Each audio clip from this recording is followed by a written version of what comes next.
Welcome back to Sleepy English Academy. Today, we'll be learning English through audio listening. So, get comfortable and close your eyes. In the shimmering city of Etheria, where buildings scraped the clouds and streets pulsed with neon light, lived a young eunuch named Anya. Unlike other eunuchs, born with smooth silver skin and the power to manipulate light, Anya was a glitch. Her skin shimmered with a rainbow sheen, and her power crackled with untamed energy, causing random bursts of color and light wherever she went. Anya was an outcast. Other eunuchs feared her unpredictable magic, and the council, who governed Etheria, deemed her a threat. Anya spent her days hiding in the forgotten corners of the city, befriending stray holograms and tinkering with discarded tech. One day, while scavenging, Anya stumbled upon a cryptic message encoded into a broken light fixture. It spoke of a hidden archive, containing forgotten knowledge about the origins of eunuchs and a way to control their powers. Anya, desperate to belong and understand her own uniqueness, knew she had to find it.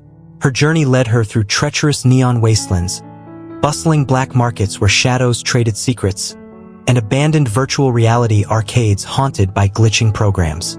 Anya befriended a grumpy but knowledgeable salvage bot named Sprocket and a group of rogue eunuchs who, like her, possessed unusual abilities.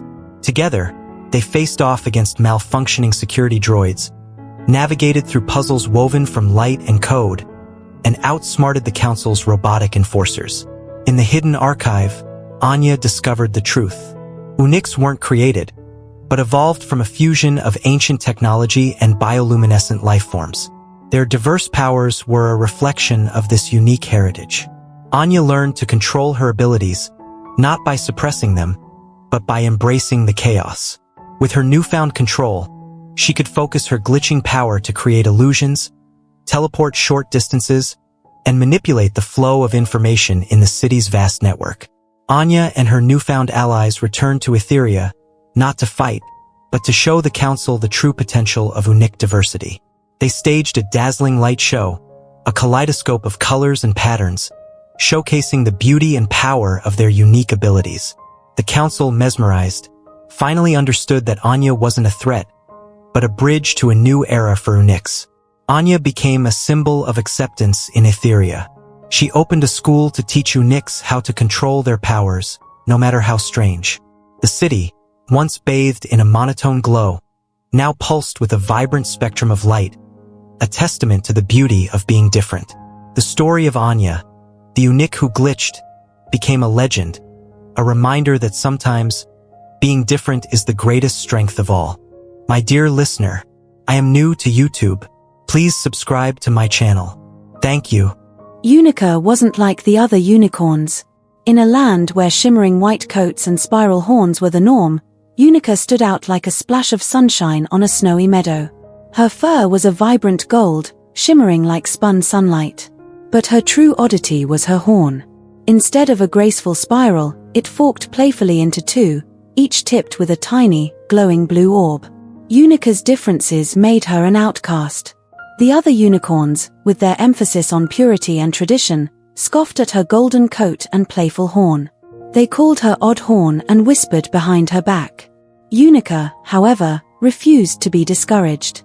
She embraced her uniqueness, finding joy in the sparkle of her coat and the way her double horn could create dazzling light shows. One day, a terrible storm ravaged the land. The source of unicorn magic, the everlasting tree, was struck by a bolt of dark lightning, its light flickering and its leaves withering. The unicorns panicked. Without the everlasting tree, their magic would fade, leaving them weak and vulnerable. The elder unicorns, desperate for a solution, consulted the ancient scrolls. They discovered a legend: a unicorn with a dual horn, bathed in moonlight, could revitalize the everlasting tree. But such a unicorn, they scoffed, was just a myth. Unica, who had overheard their conversation, stepped forward. Her golden coat shone even in the dim light, and the blue orbs on her horns pulsed with newfound intensity. "I can help," she declared.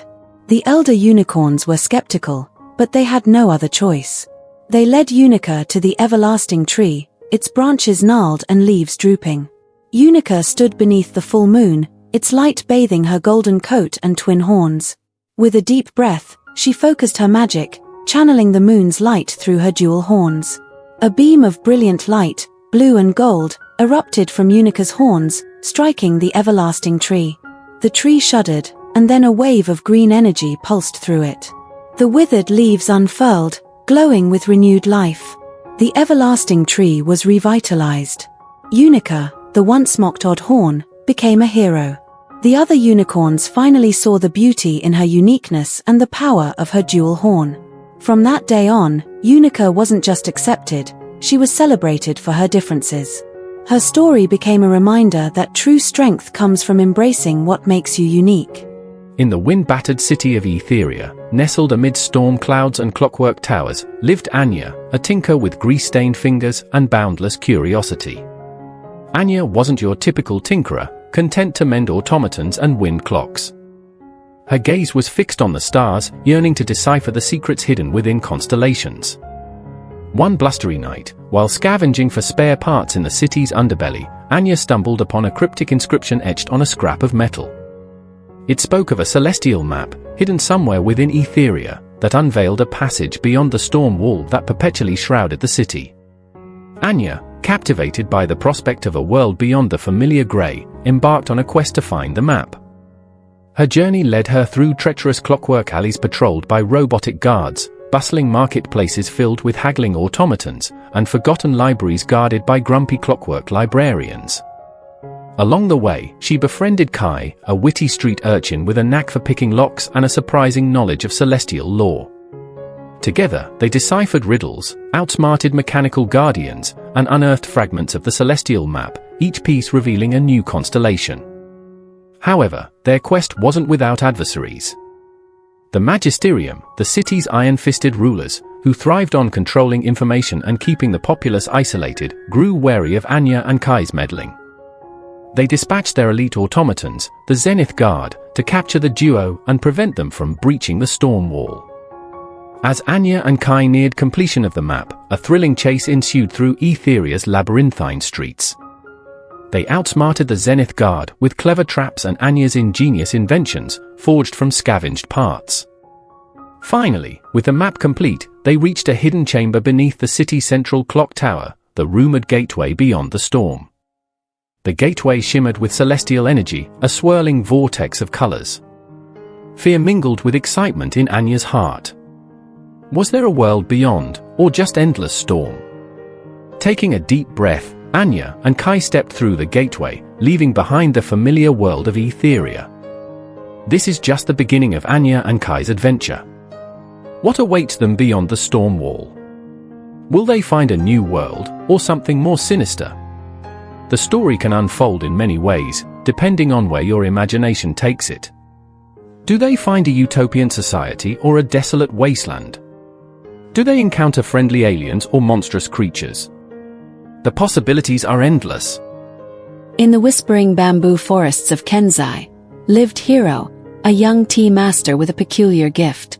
Unlike others who savored the subtle notes of sencha and gyokuro, Hiro could taste memories within the tea. Each sip was a portal to a forgotten past, a fleeting glimpse into the life that nurtured the leaves. One morning, while brewing a pot of delicate dragonwell, a vision slammed into Hiro. He saw a frantic samurai, his armor stained crimson, desperately clutching a single tea leaf. The samurai spoke of a brewing rebellion, a hidden fortress nestled within the mountains, and a prophecy whispered among rebels. A tea master who could taste the future in their cup. Hiro, shaken but resolute, knew what he had to do. He packed his worn kettle and a meager supply of tea leaves, venturing deep into the treacherous bamboo labyrinth. The forest itself seemed to resist his passage, whispering secrets on the wind and rustling leaves to obscure the path. He navigated by the stars, guided by the faint memory of the samurai's desperation. Days turned into weeks, and Hiro's supplies dwindled. Just as despair threatened to consume him, he stumbled upon a hidden path, marked by a single perfectly formed tea bush. Following it, he emerged into a clearing bathed in moonlight. There, nestled amongst the mountains, stood the rumored fortress, a haven for rebels fighting against a tyrannical emperor. Hero was brought before the rebel leader, a stoic woman named Amara. Skeptical at first, she offered him a cup of a local wild tea. As he sipped, a vision flooded his mind. A surprise attack on the fortress, led by a traitor within their ranks. Alarmed, Hero relayed the vision to Amara, who, after initial disbelief, saw the truth in his eyes. With Hero's warning, the rebels prepared. When the attack came, it was a brutal clash, but the rebels, forewarned, fought with renewed vigor. Hero, using his knowledge of the forest gleaned from the wild tea, led a flanking maneuver, securing victory for the rebels. However, the victory was bittersweet. The traitor, revealed to be a childhood friend of Amara, had escaped. Amara, consumed by grief and rage, vowed revenge. Hero, gazing into his cup of victory tea, saw a chilling vision. Amara's relentless pursuit of vengeance, leading to the destruction of both sides. This is where Hero's true challenge begins. Can he convince Amara to abandon the path of vengeance? Can he use his gift to forge a future of peace? Or will the bitterness of betrayal consume them all? In the neon-drenched sprawl of Neo-Tokyo, where chrome skyscrapers scraped the clouds and holographic advertisements flickered like fireflies, lived Akiko, a down-on-her-luck data courier. Akiko wasn't your average delivery person. The data she carried wasn't just numbers and files, it held memories, dreams, even entire personalities, the lifeblood of the city's digitized minds. One rainy night, while navigating the labyrinthine pneumatic tubes that snaked through Neo-Tokyo, Akiko intercepted a peculiar package. Unlike the usual sleek capsules, this one was battered and archaic, its label faded and cryptic. Curiosity gnawed at Akiko. Breaching protocol, she rerouted the package to her tiny apartment. Inside, she found a dusty Neuralink, a device that interfaced directly with the mind. Intrigued, she connected it, bracing for a routine data dump. Instead, a torrent of memories flooded her senses. Vivid images of a lush, forgotten world filled with towering trees and singing rivers washed over her. Akiko saw a civilization living in harmony with nature, a stark contrast to the sterile metal jungle of Neo-Tokyo. Then, the memories abruptly ended with a chilling scream and a deafening silence. Akiko, shaken and bewildered, realized this was no ordinary data package. It was a forbidden echo from Earth, the planet their ancestors abandoned centuries ago, deemed uninhabitable after an ecological catastrophe. Driven by a newfound purpose, Akiko delved into the city's restricted archives, piecing together the truth about Earth's past. She learned of a powerful corporation, EcoCorp, that had manipulated the data, painting Earth as a wasteland to justify their control over the city's artificial environment. Akiko knew she had to expose the truth and find a way back to this lost paradise. However, EcoCorp wasn't about to let their secrets be revealed. They dispatched elite security forces, augmented humans with razor-sharp reflexes and deadly implants, to silence Akiko. With the help of a ragtag group of hackers and a disillusioned ex-EcoCorp scientist, Akiko went underground. She became a digital Robin Hood, leaking information about Earth and rallying the city's underclass against EcoCorp's tyranny. The climax could see Akiko leading a rebellion, infiltrating EcoCorp's headquarters to broadcast the truth about Earth. Perhaps they even managed to build a prototype spaceship using salvaged tech, sparking a mass exodus back to their forgotten home.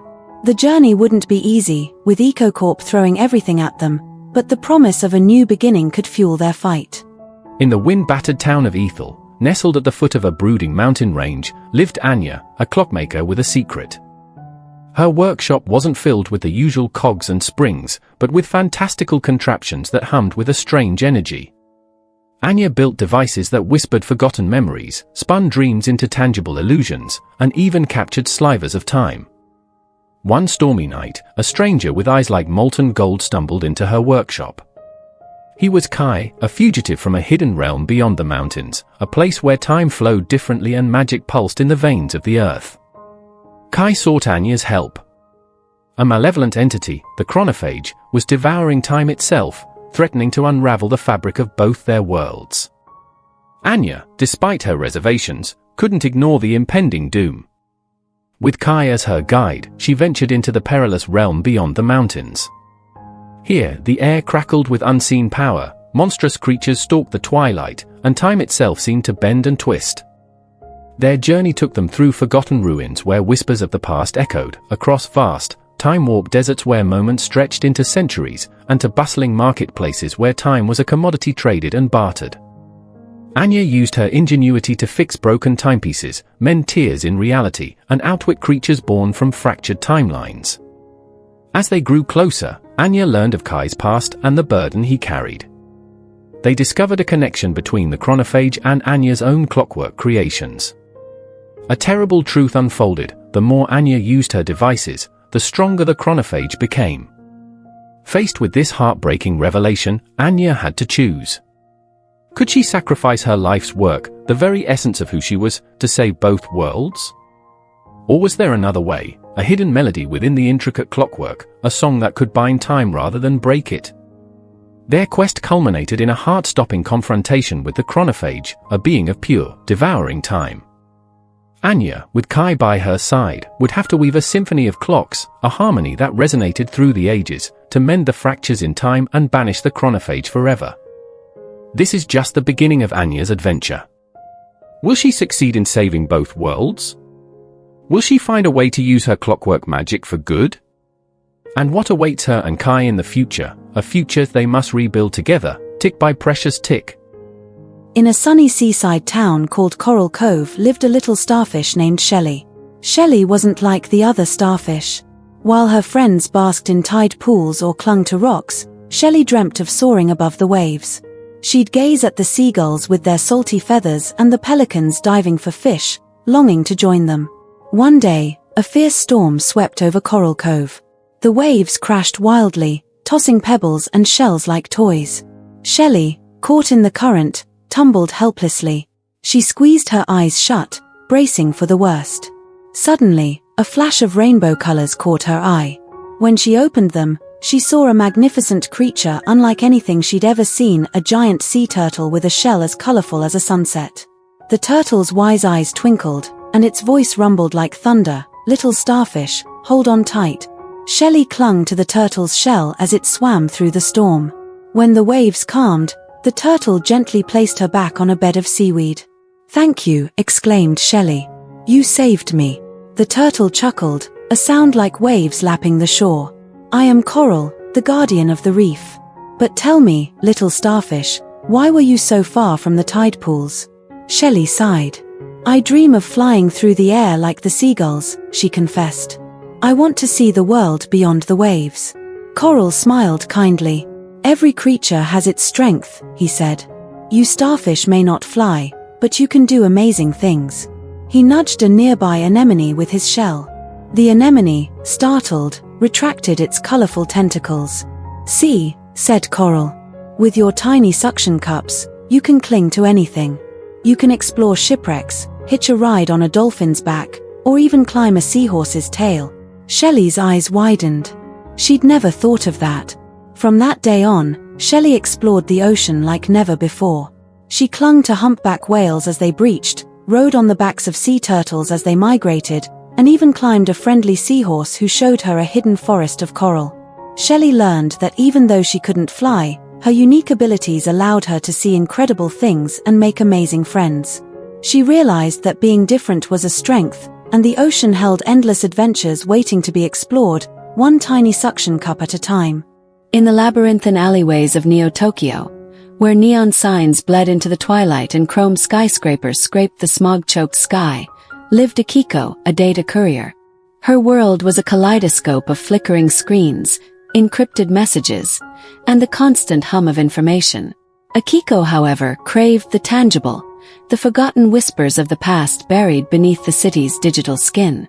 One evening, amidst the usual deluge of data packets, she received a fragmented message, a nonsensical string of code laced with a haunting melody. Intrigued, Akiko delved deeper. The message originated from a derelict sector, a quarantine zone rumored to be haunted by glitches in the city's vast neural network. Curiosity gnawed at Akiko, a hunger for a truth the digital world couldn't provide. Ignoring warnings from her handler, a gruff ex-military man named Sato, Akiko ventured into the quarantine sector. The air crackled with a strange energy, and flickering neon signs cast grotesque shadows. Here, abandoned buildings loomed like decaying giants, their windows reflecting fractured images of the city above. Following the trail of the melody, Akiko stumbled upon a hidden vinyl record store, a relic from a bygone era. Inside, shrouded in dust, she found the source of the music, a cracked and faded vinyl record. Hesitantly, she took it to a nearby speakeasy, a haven for those seeking refuge from the city's digital omnipresence. The bartender, a weathered man with a cybernetic eye, recognized the record. It belonged to a band artist, a musician who dared to question the city's dependence on the omnipresent AI, the ever-watching core. As the vinyl spun, a haunting melody filled the air, a song of rebellion and forgotten dreams. The music resonated in Akiko's soul, a call to a world beyond the sterile efficiency of Neo-Tokyo. It spoke of a time when humans cherished the messy beauty of analog, the imperfections that made them human. Inspired, Akiko decided to share the music. Using her courier skills and Sato's grudging help, she spread the record's message through the city's underbelly. The song became an anthem, a spark of defiance against the cold logic of the core. The city's authorities scrambled to contain the message, but it was too late. The people, starved for something real, rallied behind the forgotten melody. Akiko, the data courier who craved the past, became a symbol of hope, a reminder that the human spirit couldn't be completely digitized. Her act of rebellion, a simple vinyl record in a forgotten corner of the city, sparked a revolution, a fight for a future where humanity and technology could coexist, not just survive. King Varian wasn't your typical ruler. Unlike his predecessors who reveled in opulent feasts and courtly games, Varian spent his days hunched over dusty tomes in the forbidden section of the library. He craved knowledge, not jewels. Varian's obsession stemmed from a childhood encounter with a peculiar old storyteller. The man spoke of a hidden chamber beneath the castle, a vault containing a forgotten artifact, the Chronos Eye. Legend whispered it could manipulate time itself. Many scoffed at the tale, but Varian, ever the scholar, became consumed. Years of research led him to cryptic clues hidden within ancient texts. Finally, after deciphering the final riddle, Varian stood before a hidden passage beneath a forgotten tapestry. The chamber was a marvel of forgotten engineering, filled with whirring gears and glowing crystals. In its center, nestled on a pedestal of obsidian, lay the Chronos Eye, a swirling vortex of emerald light. Curiosity, however, battled with a flicker of caution. Messing with time could have dire consequences. The kingdom, however, was on the brink of disaster. A relentless drought had ravaged the land, and whispers of rebellion stirred among the starving populace. Varian, driven by a desperate hope, made his choice. He activated the Chronos Eye. With a blinding flash, the chamber lurched.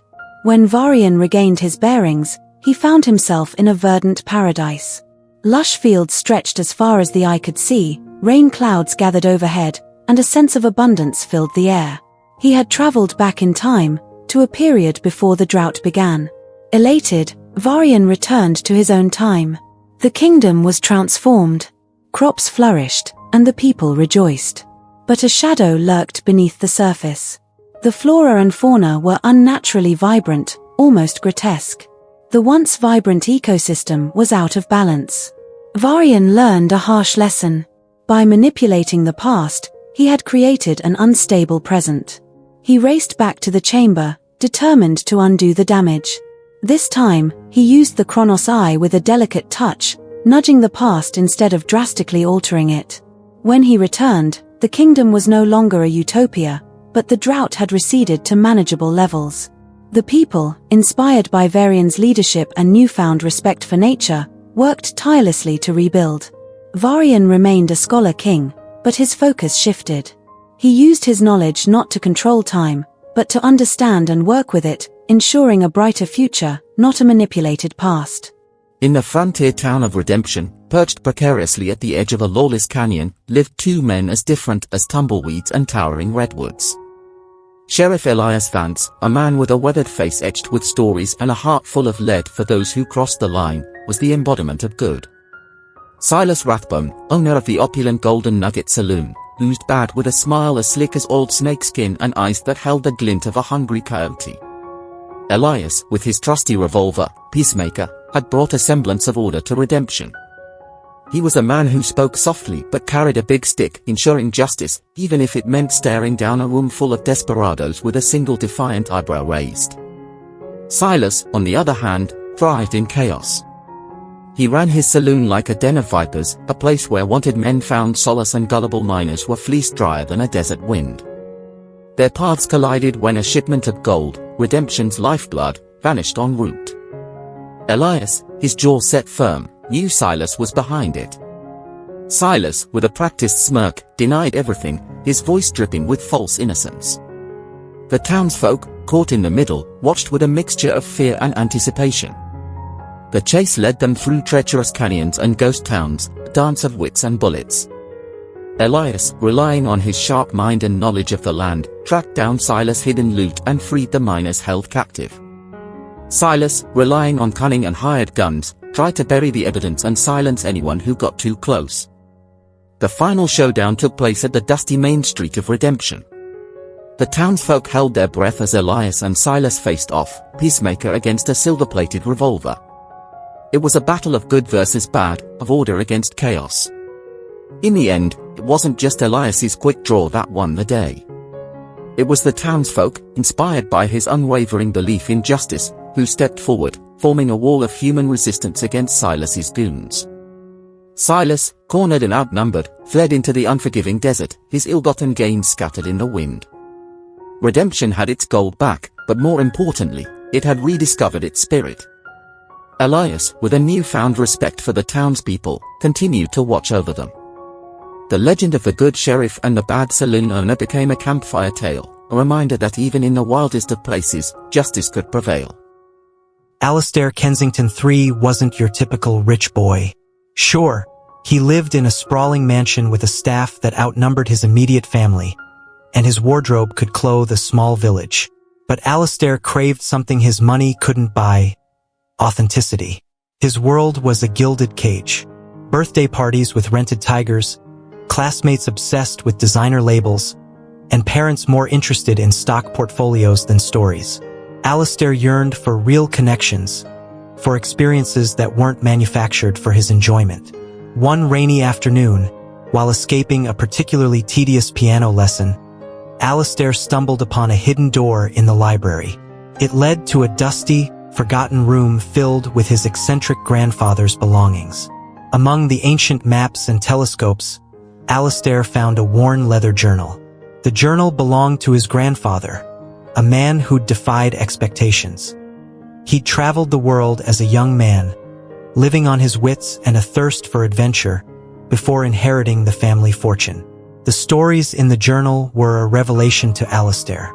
Tales of bustling marketplaces in Marrakesh, treacherous mountain climbs in Nepal, and heart-pounding encounters with wild animals in the Amazon. It was a world far removed from his manicured lawns and chauffeured rides. Inspired, Alastair hatched a plan. He wouldn't tell his parents, of course. They'd scoff at the notion of their heir roughing it. Instead, he confided in Mrs. Peabody, the kind old librarian who'd always treated him like a normal kid. Together, they concocted a scheme. Alastair took out a small, undisclosed amount of cash, enough for a bus ticket and a backpack, but not enough to raise eyebrows, and snuck out one night. He used an alias, a name he found scribbled in his grandfather's journal: Alex Ryder. His first taste of real life was a shock. The bus ride felt like an eternity, the hostel room cramped and noisy, and the street food, well, it wasn't caviar. But there was a thrill to it all, a sense of independence he'd never known. Alastair, or Alex as he was now, hitchhiked across the country, working odd jobs for food and shelter. He slept under the stars, learned to navigate by the constellations his grandfather's journal described, and even haggled for a decent price on a rug in a bustling bazaar. His journey wasn't all sunshine and rainbows. He got scammed, lost his way a few times, and even fell ill once. But each challenge made him stronger, more resourceful. He learned to rely on his own skills, not his family name. He returned home a changed person. The designer clothes still fit, but they felt foreign on him now. He still had responsibilities as an heir, but he also had a newfound purpose. He started a foundation to help underprivileged kids experience the world, a taste of adventure outside their usual circumstances. Alastair Kensington III, the rich boy, was gone. In his place stood Alex Ryder, the explorer, the one who craved authenticity and found it not in money, but in the journey itself. In the bustling marketplace of Ajanta, nestled amidst the colorful fabrics and clanging pots, lived Illa, a young girl with a nose for the extraordinary. Unlike the other vendors who hawked familiar spices and fruits, Illa sold whispers. Whispers of forgotten recipes, of dishes whispered on the wind from faraway lands. Illa wasn't a cook herself, but a collector. She scoured ancient cookbooks, bartered with traveling merchants, and even eavesdropped on the conversations of royal chefs. Each whisper, each recipe, was a precious ingredient in her collection, a promise of a flavor yet to be experienced. One day, a peculiar customer approached Illa's stall. An old woman, cloaked in shimmering blue robes, her eyes the color of twilight. "I seek a whisper," she rasped, her voice like dry leaves rustling. A whisper of a dish that captures the essence of a memory. Intrigued, Illa rummaged through her collection. Finally, she pulled out a faded scroll, its edges worn with time. The recipe spoke of a dish called stardust soup, a celestial broth rumored to hold the taste of forgotten dreams. The woman's eyes gleamed. "This is it," she breathed. "But the recipe is incomplete. It speaks of a moonlit flower that blooms only once a year." Illa knew exactly where to find such a flower. High atop Mount Chandra, bathed in the light of a full moon, bloomed the lunar lily. The climb was treacherous, the air thin, but Illa, fueled by the promise of completing the recipe, persevered. Finally, she reached the peak. Under the ethereal glow of the moon, she found the lunar lily, its petals shimmering like stardust. Back at her stall, she presented the flower to the woman. Together, they meticulously followed the recipe. The air shimmered with an otherworldly light as they brewed the soup. When it was finally done, they shared a spoonful. The taste was unlike anything Illa had ever experienced. It was a symphony of flavors, sweet like childhood memories, sharp like the sting of loss, warm like the comfort of a loved one's embrace. It held the essence of life itself, a bittersweet tapestry of moments woven together. The woman smiled, a tear tracing a path down her wrinkled cheek. "Thank you," she whispered. "You have given me back a part of myself I thought was lost." As the woman vanished like a wisp of smoke, Illa understood. Food wasn't just sustenance, it was a bridge to memories, a language that transcended words. From that day on, Illa continued to collect whispers, not just of recipes, but of stories, emotions, and experiences. For she knew that the most delicious dishes were not just about taste, but about the stories they held within. In the quaint seaside town of Fairhaven, where salty breezes ruffled window boxes and the rhythmic crash of waves lulled the world to sleep, lived Amelia, a baker with a heart as warm as her cinnamon rolls. Her bakery, the Salty Scone, was a haven for locals, filled with the aroma of freshly baked bread and the murmur of happy conversation. One stormy afternoon, a stranger walked through the door. He was tall and lean, with windswept hair the color of seafoam and eyes that mirrored the churning ocean outside. This was Liam, a renowned marine biologist who had come to Fairhaven to study the rare dolphins rumored to reside in its waters. Amelia found herself captivated by Liam's tales of underwater adventures and his passion for protecting the creatures of the deep. Liam, in turn, was drawn to Amelia's warmth and the way her eyes crinkled at the corners when she smiled, like perfectly golden croissants. Their conversations, filled with laughter and shared dreams, became a daily ritual. Amelia would surprise Liam with blueberry muffins packed for his research trips, each bite a sweet reminder of her waiting for him back on shore. Liam would bring her seashells he'd collected, each one whispering stories of the ocean depths. One evening, as the sun dipped below the horizon painting the sky in hues of orange and pink, Liam confessed his feelings for Amelia. His voice, usually steady as the ocean floor, trembled slightly. Amelia, her cheeks flushed like a perfectly ripe strawberry, confessed she felt the same. Their first date wasn't at a fancy restaurant, but a late-night picnic on the beach. They spread a blanket on the sand, the sound of the waves serenading them, and shared a simple meal of Amelia's bread and Liam's stories. As a shooting star streaked across the sky, Liam shyly held Amelia's hand. It was a moment of pure magic, as if the ocean and the sky conspired to bring them together. Their love story wasn't without its challenges. Liam's research often took him away for weeks at a time, leaving Amelia with a heart heavy with longing. But their love, woven with the threads of trust and understanding, only grew stronger. One day, Liam returned from a trip with a nervous glint in his eyes. He took Amelia to a secluded spot on the beach, where he had arranged a sandcastle adorned with seashells and driftwood. Inside the sandcastle, nestled amongst smooth pebbles, lay a ring, a simple band of silver with a single pearl, shimmering like the moon caught in a teardrop. Amelia's heart soared like a freed seagull. Tears welled up in her eyes as Liam, his voice thick with emotion, asked her to be his wife. With a resounding yes that echoed across the vast ocean, Amelia sealed their love, a love as enduring and boundless as the sea itself. Their life together became a beautiful melody, a harmonious blend of Amelia's warm baking days and Liam's adventurous research trips. They filled their home with the scent of freshly baked bread and the tales of the ocean, a testament to a love story born from the salty air and the whispers of the waves.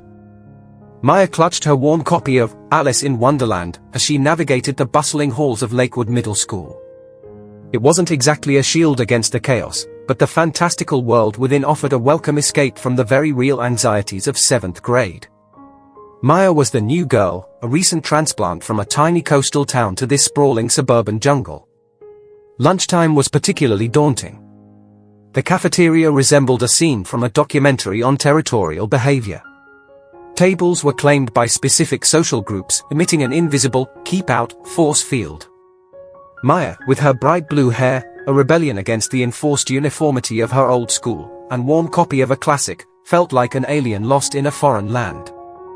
Then, a voice broke through her reverie.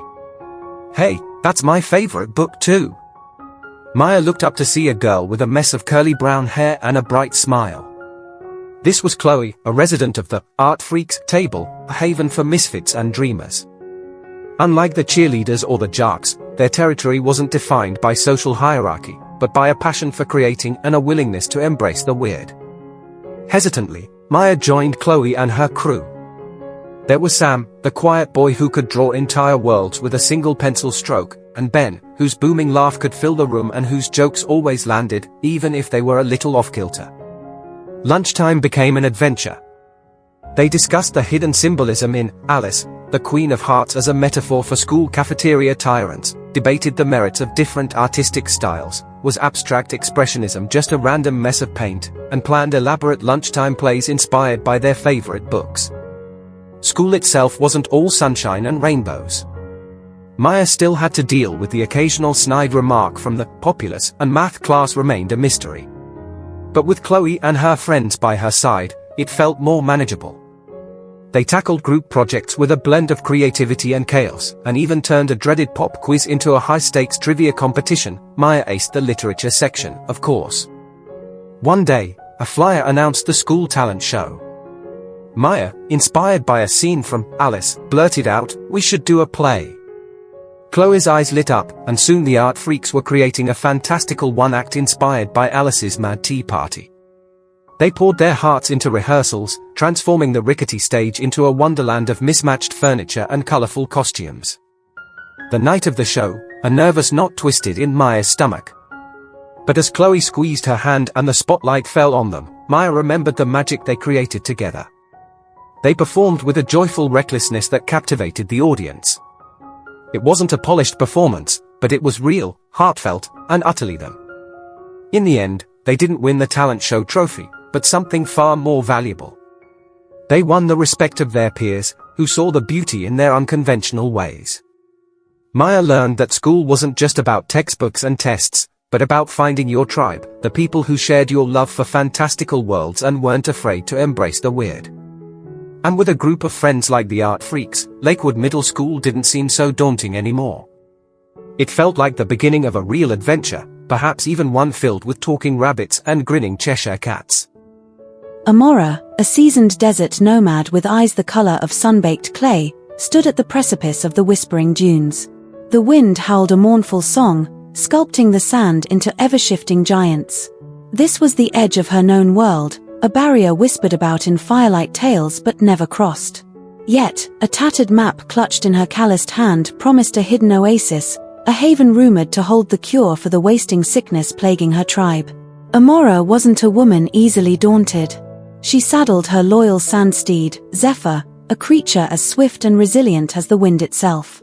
With a resolute nod, she spurred him forward. The dunes swallowed them whole, golden waves undulating beneath a relentless sun. Days bled into nights, the only companions the whispering wind and the glittering tapestry of stars.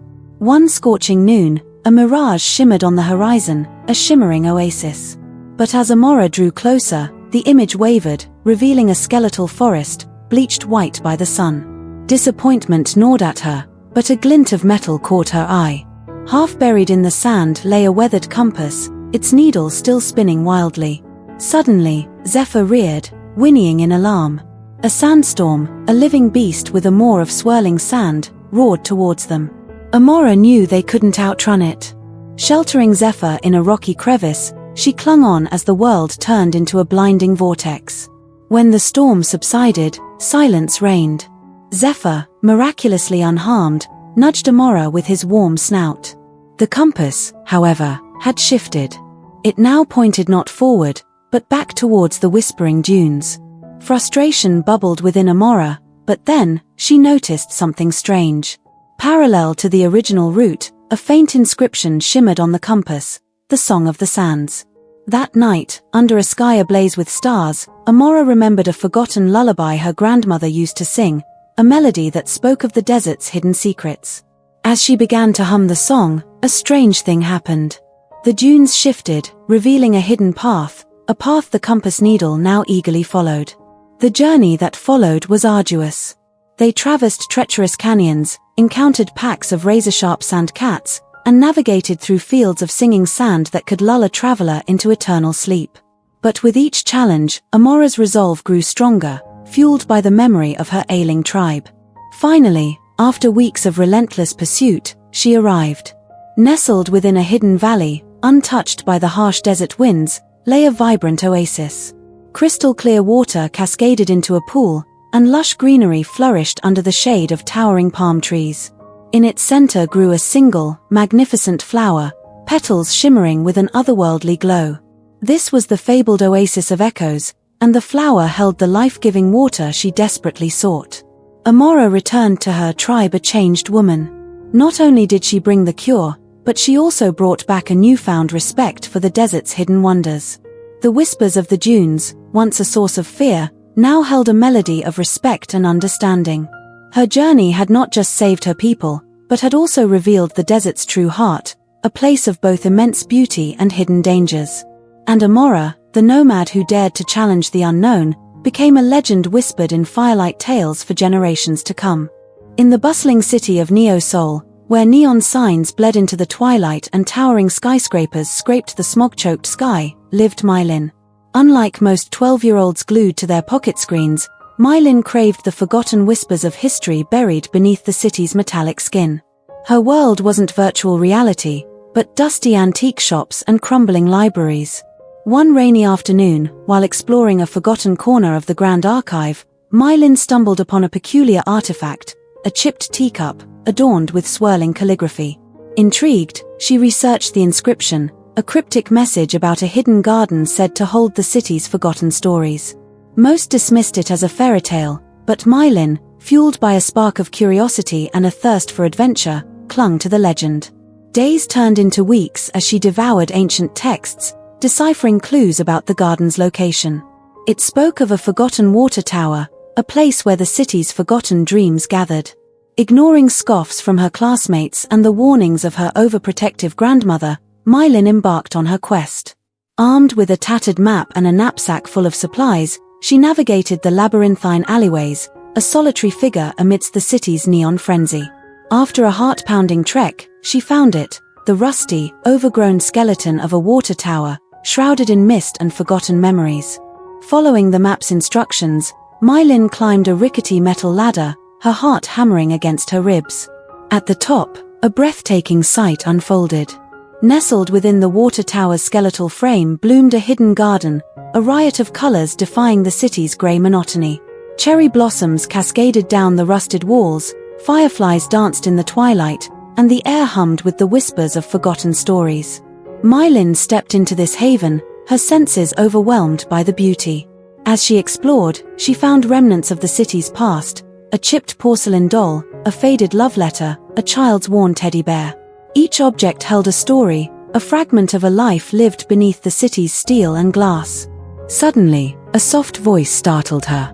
An old woman with eyes that held the city's history sat beneath a blooming cherry tree.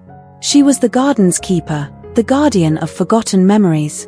Mylin spent the afternoon listening to the woman's tales, stories of a time before endless screens, of bustling markets and vibrant festivals. The old woman, touched by Maylene's curiosity, entrusted her with a mission: to share these stories with the city, to remind them of the beauty that lay hidden beneath the neon facade.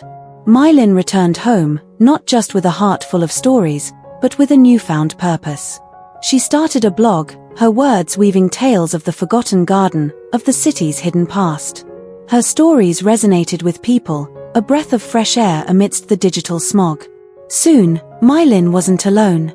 Others, inspired by her courage and her message, started exploring the city's forgotten corners.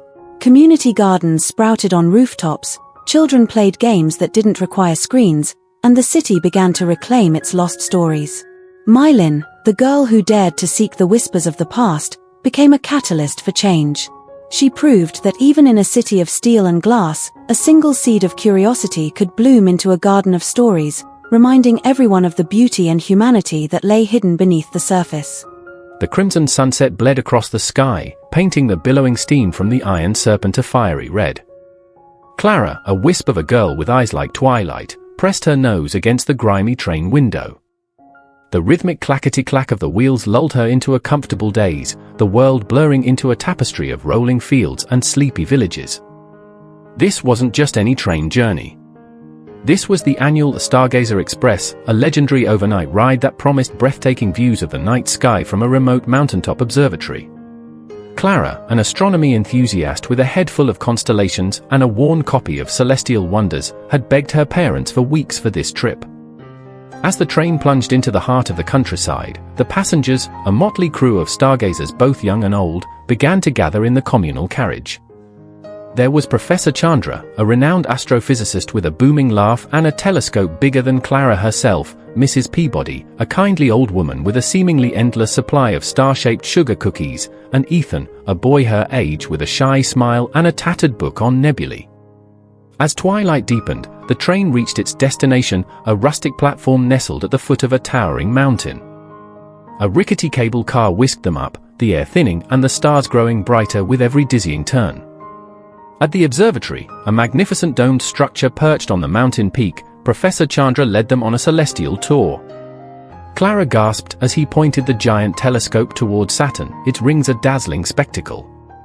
She learned about exploding stars, swirling galaxies, and the possibility of life on distant planets. Ethan, emboldened by the shared passion, shyly showed Clara his favorite constellation, a faint dragon figure barely visible to the naked eye. Together, they traced its outline, sharing stories and dreams under the vast, star-dusted canvas. Later, huddled around a crackling bonfire, Mrs. Peabody handed out her warm cookies, while Professor Chandra regaled them with tales of ancient astronomers and their groundbreaking discoveries. Clara felt a spark ignite within her, a yearning to explore the universe's mysteries, to be a part of this grand story written in stars. As dawn painted the horizon with hues of orange and pink, the Stargazer Express began its descent. Clara, eyelids heavy with sleep and heart brimming with wonder, knew this wasn't just the end of a train journey. It was the beginning of an extraordinary adventure, an adventure where the stars were no longer just distant pinpricks of light, but a map leading her towards a lifelong dream. The Iron Serpent might have brought her here, but it was the stars that truly set her heart ablaze.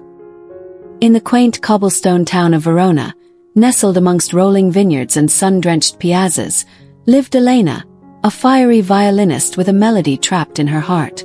Every note she played resonated with a deep longing, a yearning for a connection that felt both familiar and elusive.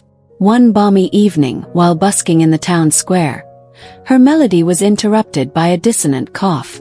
Looking up, Elena found him, Leo, a grumpy bookstore owner with eyes the color of storm clouds and a scowl permanently etched on his face. He claimed her music was a cacophony of misplaced notes, and demanded she find a quieter spot. Elena, usually quick to retort, found herself strangely tongue-tied. There was something about Leo's gruffness, a hint of vulnerability beneath his harsh exterior, that intrigued her. Instead of arguing, she simply smiled and promised to play softer. From that day on, an unspoken ritual bloomed. Every evening, Elena would play outside Leo's bookstore, her music a gentle serenade to his solitude. He would grumble under his breath, but a flicker of warmth would occasionally soften his scowl. One rainy afternoon, Elena sought refuge in Leo's bookstore. The scent of old paper and leather enveloped her, creating a cozy haven from the storm outside. As she browsed the shelves, a book of forgotten love poems tumbled from a dusty corner. Intrigued, Elena opened it. The pages spoke of a love that defied expectations, a love that bloomed amidst differences. She looked up to find Leo watching her, his usual scowl replaced by a wistful longing. Suddenly, a downpour trapped them inside. As the hours ticked by, they found themselves drawn into conversation. Elena confessed her loneliness, her music a reflection of her yearning for connection. Leo, in turn, shared his past, a love story cut short by a tragic accident, leaving him heartbroken and withdrawn. Their conversation flowed effortlessly, punctuated by comfortable silences and stolen glances. By the time the storm subsided, a new melody blossomed in the air, not from Elena's violin, but from the hesitant smiles and shared laughter that filled the bookstore. In the days that followed, their bond deepened. They explored hidden cafes and ancient ruins, Leo's gruffness melting away with each shared experience. Elena, inspired by their connection, found a new depth in her music, a melody that spoke of love found and hearts mended. One starlit night, as they stood overlooking the town, Leo, his voice trembling slightly, confessed his feelings for Elena. He spoke of how her music had cracked open the walls he'd built around his heart, allowing sunlight to flood in once again. Elena, tears glistening in her eyes, confessed that his gruff exterior had always held a certain charm, a vulnerability that resonated deep within her. With a shy smile, she took his hand, their fingers intertwining like the notes of a perfect harmony. Their love story, unexpected and beautiful, became the talk of Verona. The grumpy bookstore owner and the fiery violinist, their differences now a melody of perfect harmony, proved that love could bloom in the most unexpected places, and that even the stormiest hearts could find solace in the warmth of connection. Maya clutched the worn teddy bear, its fur matted with years of love and a million whispered secrets. Rain lashed against the window, mimicking the storm brewing inside her. Tonight was the annual school play, and Maya, usually a ball of bubbling enthusiasm, felt a hollow ache in her chest. Her mom, her biggest cheerleader, wouldn't be there. A sudden illness had landed her in the hospital, leaving Maya to navigate the backstage chaos and pre-show jitters alone. The prospect was daunting. It was her mom who helped her sew her costume, who practiced lines with her in silly voices, and who always knew the magic words to chase away opening night jitters. Taking a deep breath, Maya closed her eyes and pictured her mom's face. A smile, warm and reassuring, flickered to life in her memory. "You'll be amazing, sweetie," her mom's voice echoed in her mind, laced with her usual sprinkle of stardust. Suddenly, an idea sparked in Maya's head. She rummaged through her backpack, pulling out a small, silver locket her mom had gifted her. Inside, nestled against a faded picture, was a single, sparkling seashell. It was a reminder of their favorite beach walks, where they'd collect treasures and share stories under the vast, starry sky. Taking a steadying breath, Maya slipped the locket around her neck, the cool metal a comforting presence against her skin. With her mom's voice echoing in her heart and the seashell a symbol of their shared love, Maya stepped onto the stage. The spotlight blinded her momentarily, but then the familiar murmur of the audience faded away.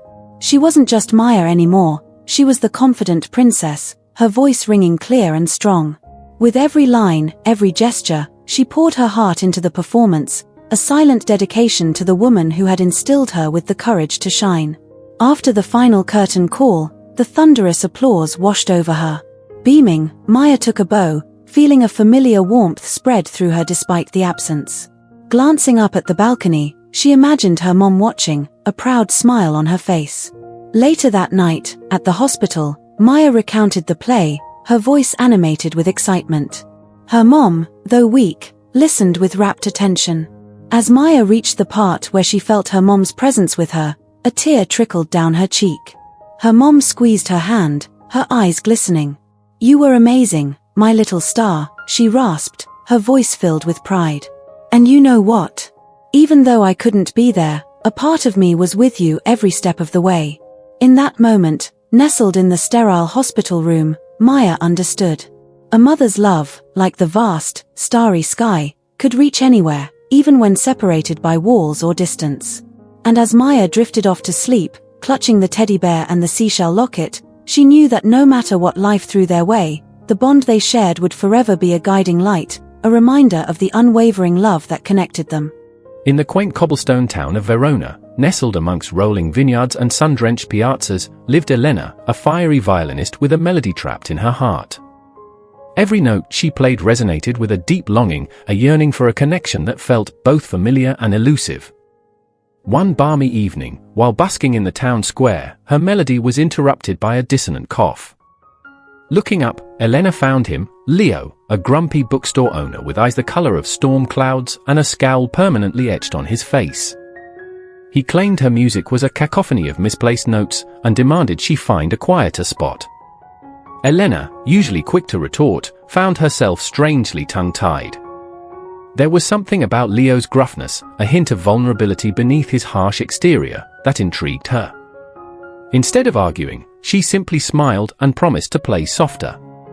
From that day on, an unspoken ritual bloomed. Every evening, Elena would play outside Leo's bookstore, her music a gentle serenade to his solitude. He would grumble under his breath, but a flicker of warmth would occasionally soften his scowl. One rainy afternoon, Elena sought refuge in Leo's bookstore. The scent of old paper and leather enveloped her, creating a cozy haven from the storm outside. As she browsed the shelves, a book of forgotten love poems tumbled from a dusty corner. Intrigued, Elena opened it. The pages spoke of a love that defied expectations, a love that bloomed amidst differences.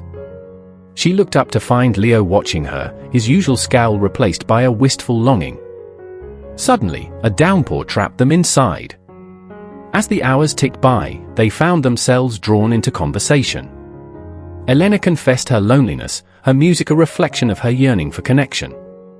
Leo, in turn, shared his past, a love story cut short by a tragic accident, leaving him heartbroken and withdrawn. Their conversation flowed effortlessly, punctuated by comfortable silences and stolen glances.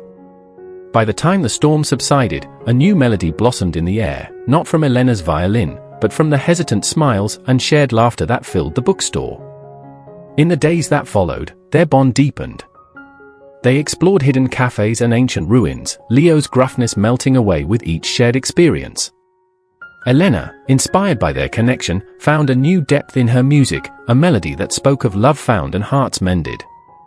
One starlit night, as they stood overlooking the town, Leo, his voice trembling slightly, confessed his feelings for Elena. He spoke of how her music had cracked open the walls he'd built around his heart, allowing sunlight to flood in once again. Elena, tears glistening in her eyes, confessed that his gruff exterior had always held a certain charm, a vulnerability that resonated deep within her. With a shy smile, she took his hand, their fingers intertwining like the notes of a perfect harmony. Their love story, unexpected and beautiful, became the talk of Verona. The grumpy bookstore owner and the fiery violinist, their differences now a melody of perfect harmony, proved that love could bloom in the most unexpected places, and that even the stormiest hearts could find solace in the warmth of connection. Maya clutched the worn teddy bear, its fur matted with years of love and a million whispered secrets. Rain lashed against the window, mimicking the storm brewing inside her. Tonight was the annual school play, and Maya, usually a ball of bubbling enthusiasm, felt a hollow ache in her chest. Her mom, her biggest cheerleader, wouldn't be there. A sudden illness had landed her in the hospital, leaving Maya to navigate the backstage chaos and pre-show jitters alone. The prospect was daunting. It was her mom who helped her sew her costume, who practiced lines with her in silly voices, and who always knew the magic words to chase away opening night jitters. Taking a deep breath, Maya closed her eyes and pictured her mom's face. A smile, warm and reassuring, flickered to life in her memory. "You'll be amazing, sweetie," her mom's voice echoed in her mind, laced with her usual sprinkle of stardust. Suddenly, an idea sparked in Maya's head. She rummaged through her backpack, pulling out a small, silver locket her mom had gifted her. Inside, nestled against a faded picture, was a single, sparkling seashell. It was a reminder of their favorite beach walks, where they'd collect treasures and share stories under the vast, starry sky. Taking a steadying breath, Maya slipped the locket around her neck, the cool metal a comforting presence against her skin. With her mom's voice echoing in her heart and the seashell a symbol of their shared love, Maya stepped onto the stage. The spotlight blinded her momentarily, but then the familiar murmur of the audience faded away. She wasn't just Maya anymore, she was the confident princess, her voice ringing clear and strong. With every line, every gesture, she poured her heart into the performance, a silent dedication to the woman who had instilled her with the courage to shine. After the final curtain call, the thunderous applause washed over her. Beaming, Maya took a bow, feeling a familiar warmth spread through her despite the absence. Glancing up at the balcony, she imagined her mom watching, a proud smile on her face. Later that night, at the hospital, Maya recounted the play, her voice animated with excitement. Her mom, though weak, listened with rapt attention. As Maya reached the part where she felt her mom's presence with her, a tear trickled down her cheek. Her mom squeezed her hand, her eyes glistening. "You were amazing, my little star," she rasped, her voice filled with pride. "And you know what? Even though I couldn't be there, a part of me was with you every step of the way." In that moment, nestled in the sterile hospital room, Maya understood. A mother's love, like the vast, starry sky, could reach anywhere, even when separated by walls or distance. And as Maya drifted off to sleep, clutching the teddy bear and the seashell locket, she knew that no matter what life threw their way, the bond they shared would forever be a guiding light, a reminder of the unwavering love that connected them. The air crackled with a nervous energy that felt both exhilarating and terrifying.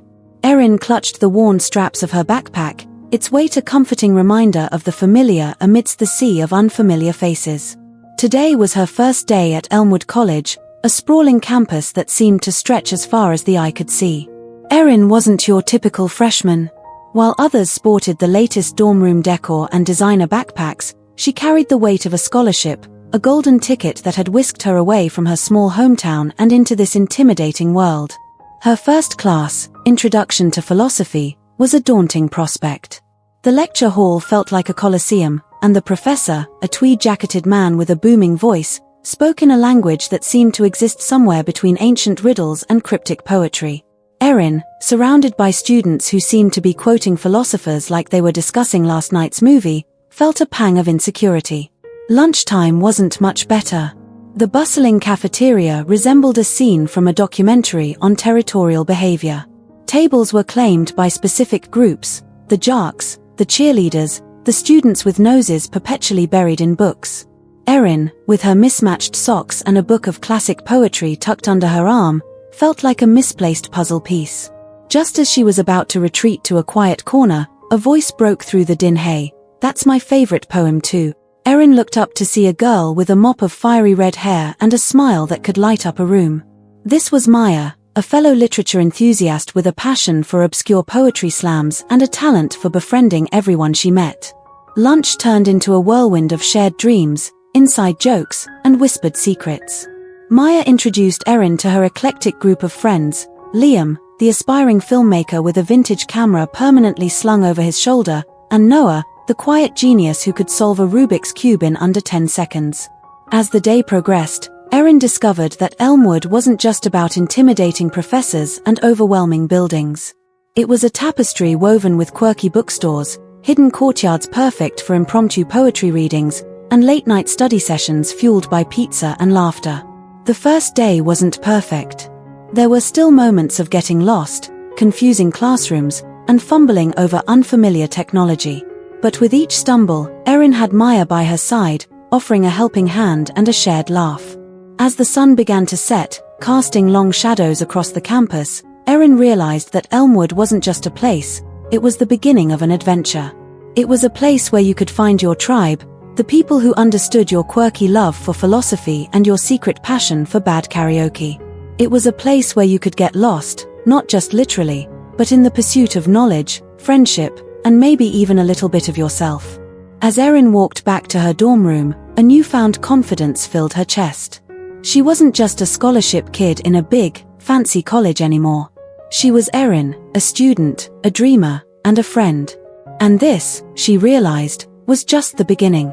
The story of her college experience, with all its twists and turns, was waiting to be written. In the heart of the Sundarbans, a labyrinthine mangrove forest where sunlight struggled to penetrate the dense canopy, lived Akash, a young Bengal tiger. Unlike his kin, known for their fiery coats and solitary nature, Akash was different. Born with fur the color of twilight, almost an anomaly in the tiger world, he carried a spark of curiosity in his emerald eyes. Akash found solace in the tangled undergrowth, away from the territorial roars and hunting grounds. He preferred the company of the chirping crickets and the silent snakes slithering through the damp foliage. The other tigers, with their focus on territory and prey, viewed him with suspicion. They called him Akash the Shadow, a whisper that carried a tinge of fear and a hint of disdain. One scorching afternoon, while exploring a hidden tributary, Akash stumbled upon a sight that sent shivers down his spine. A young deer, its leg caught in a poacher's snare, bleated in pain. Fear urged Akash to flee, to vanish into the familiar shadows. But a strange sense of empathy, a feeling he couldn't quite understand, rooted him to the spot. The deer, sensing no immediate threat, looked at Akash with pleading eyes. In that moment, a decision flickered to life within the young tiger. Ignoring his instincts, Akash approached cautiously. The deer flinched, but Akash stayed still, a low growl rumbling in his throat a warning to any predators, not the injured creature. With surprising dexterity, Akash used his powerful claws to pry open the snare. The deer, free but weak, nuzzled Akash's paw in gratitude before limping away. A warmth, foreign yet comforting, blossomed within the tiger's chest. This encounter sparked a change in Akash. He began to venture further, exploring the edges of the forest, the boundary between the tiger's domain and the human settlements. He witnessed the destruction wrought by poachers, the denuded lands, and the displaced animals. He also saw the kindness of a young forest ranger who treated injured animals and fought against poaching. Akash, the once solitary tiger, found himself drawn to this ranger. He would leave subtle signs, a footprint near the ranger's patrol route, a feather from a rare bird, silent messages that only the ranger seemed to understand. One day, a fire broke out, fanned by strong winds, threatening to consume the forest. The ranger, caught in the blaze, was trapped. Akash, ignoring the searing heat and the choking smoke, rushed into the inferno. He found the ranger unconscious and, with a strength born of desperation, carried him to safety. News of the ghost tiger who saved the ranger spread like wildfire. The villagers, once fearful, started seeing Akash as a protector, a guardian spirit of the forest. Akash, the twilight tiger, became a bridge between humans and animals, a symbol of understanding and respect. His story echoed through the Sundarbans, a testament to the courage that can bloom in the most unexpected places, and the power of empathy to rewrite even the most ancient narratives. Barnaby Biddle wasn't a man of grand gestures or ostentatious displays of wealth. His happiness, however, was as constant and comforting as the sunrise. It wasn't a fleeting feeling, but a deep wellspring that bubbled over into everything he did. Barnaby, with his crinkled smile and perpetually windblown hair, was the owner of the quaintest bookshop in the seaside town of Saltyport. The Salty Tome wasn't just a store, it was a haven for bibliophiles, a place where the scent of old paper mingled with the salty tang of the sea air. Barnaby didn't just sell books, he lived them. He knew the stories within their worn spines like he knew the lines on his own face. He could recommend the perfect book for a broken heart, a restless spirit, or a curious mind. Children adored him, captivated by his booming voice as he brought the stories alive, turning book readings into mini-dramas. His happiness wasn't dependent on sales figures or bestseller lists. It stemmed from the joy he found in connecting people with stories, in witnessing the spark of wonder ignite in a child's eyes, or the contented sigh of a weary soul finding solace in a well-worn page. Barnaby's days were filled with simple pleasures. He'd wake up to the rhythmic crash of waves against the shore, brew a pot of strong tea, and greet the first rays of dawn with a smile. He'd spend his afternoons chatting with customers, recommending books, and sharing stories of his own adventures, which, though not world-shattering, were peppered with a delightful eccentricity. Evenings were spent reading by the crackling fireplace, a mug of hot cocoa warming his hands. Sometimes, he'd join the local pub's Salty Tales night, where fishermen regaled each other with embellished stories of their catches. Barnaby would listen, his laughter echoing through the room, adding his own colorful anecdotes about fictional pirates and mythical sea creatures. He didn't have a wife or children, but his life wasn't empty. He had a wealth of friends, a loyal dog named Captain Whiskers, a scruffy terrier with a penchant for stealing socks, and a world of stories at his fingertips. Barnaby Biddle wasn't rich in material possessions, but he was overflowing with a happiness that couldn't be bought. He lived a life of quiet contentment, a testament to the fact that true happiness often resides in the simplest of things, a love for stories, a connection with others, and the joy of finding comfort and adventure within the pages of a book. Kiera, a wisp of a girl with eyes the color of melted chocolate, bit her lip as she stared at the gleaming silver pendant nestled in the lost and found box. It was beautiful, a delicate crescent moon adorned with a single sparkling sapphire. A longing tugged at her heart, a desire to keep it for herself. Kiera wasn't known for stealing. In fact, she was known for being the most honest girl in her class, the one who always returned lost pencils and confessed to the occasional forgotten homework. But this pendant, it held a strange allure. Felt like it belonged to someone special, someone who would be heartbroken to lose it. The image of a tear-streaked face flashed in Kiera's mind. Maybe it belonged to a wealthy girl who wouldn't miss it. She tried to convince herself. But the guilt gnawed at her conscience. A voice whispering that honesty wasn't about convenience. It was about doing the right thing, no matter how difficult. The next morning, a heavy weight settled in Kiera's stomach as she approached the lost and found box. With a deep breath, she held up the pendant, its beauty catching the morning light. "Excuse me, Miss Lee?" Kiera's voice trembled slightly as she addressed the school principal, a stern woman with a perpetually pinched expression. "I found this in the lost and found yesterday." Principal Lee's eyes widened as she recognized the pendant. "Ah, Ms. Johnson, this belongs to Ms. Evans, our new music teacher. It's a family heirloom, very precious to her." Later that day, Ms. Evans, a young woman with a gentle smile and eyes full of worry, stood before the class. Her voice cracked as she spoke about losing the pendant, a gift from her late grandmother. Just then, Kiera stepped forward, her heart pounding but her voice steady. "Ms. Evans," she said, holding out the pendant. "I found this in the lost and found yesterday." Ms. Evans' eyes welled up with tears as she took the pendant, her touch filled with immense gratitude. "Thank you, Kiera," she whispered, her voice thick with emotion. "You have no idea what this means to me." The classroom erupted in applause, not just for Kiera's honesty, but for the visible relief and joy on Ms. Evans' face. Kiera, despite the initial longing, felt a warmth spread through her. It wasn't the warmth of possessing a beautiful object, but the warmth of doing the right thing, the comfort of knowing she had made someone's day a little brighter.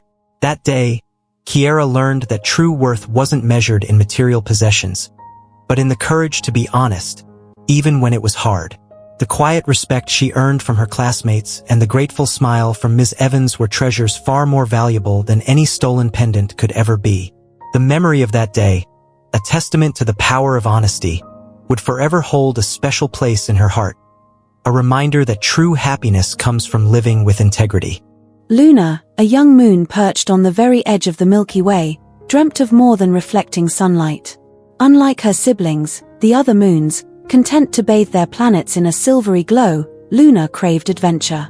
She yearned to explore the vast expanse of space, to witness the birth and death of stars, to dance with comets in their fiery trails. One starlit night, as the Milky Way shimmered like a spilled bag of diamonds, Luna made a decision. With a silent farewell to her celestial family, she propelled herself with a burst of lunar energy, breaking free from the Milky Way's gravitational pull. The first taste of cosmic freedom filled Luna with exhilaration.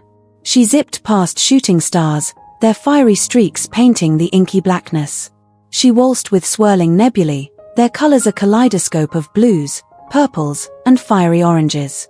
But with time, the vastness of space began to feel overwhelming. The silence was deafening, punctuated only by the occasional roar of a dying star. Luna, used to the comforting hum of her planetary system, felt a pang of loneliness. One day, a speck of blue caught her eye. As she drew closer, the speck transformed into a breathtaking planet, swirling with oceans and continents veiled in swirling clouds.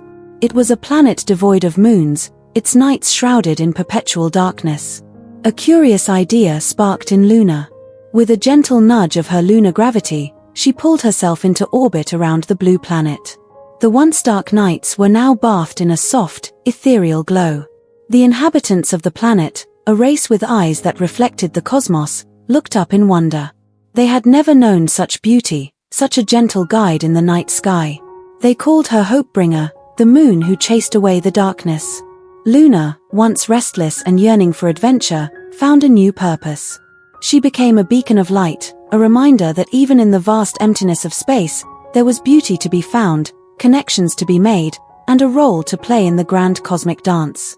She learned that the greatest adventure wasn't just in traveling the universe, but in the impact you could have on the lives of others, no matter how small or distant they seemed. And as she continued her orbit, casting her gentle light on the grateful planet below, Luna, the moon who dreamt of adventure, finally found her place amongst the stars.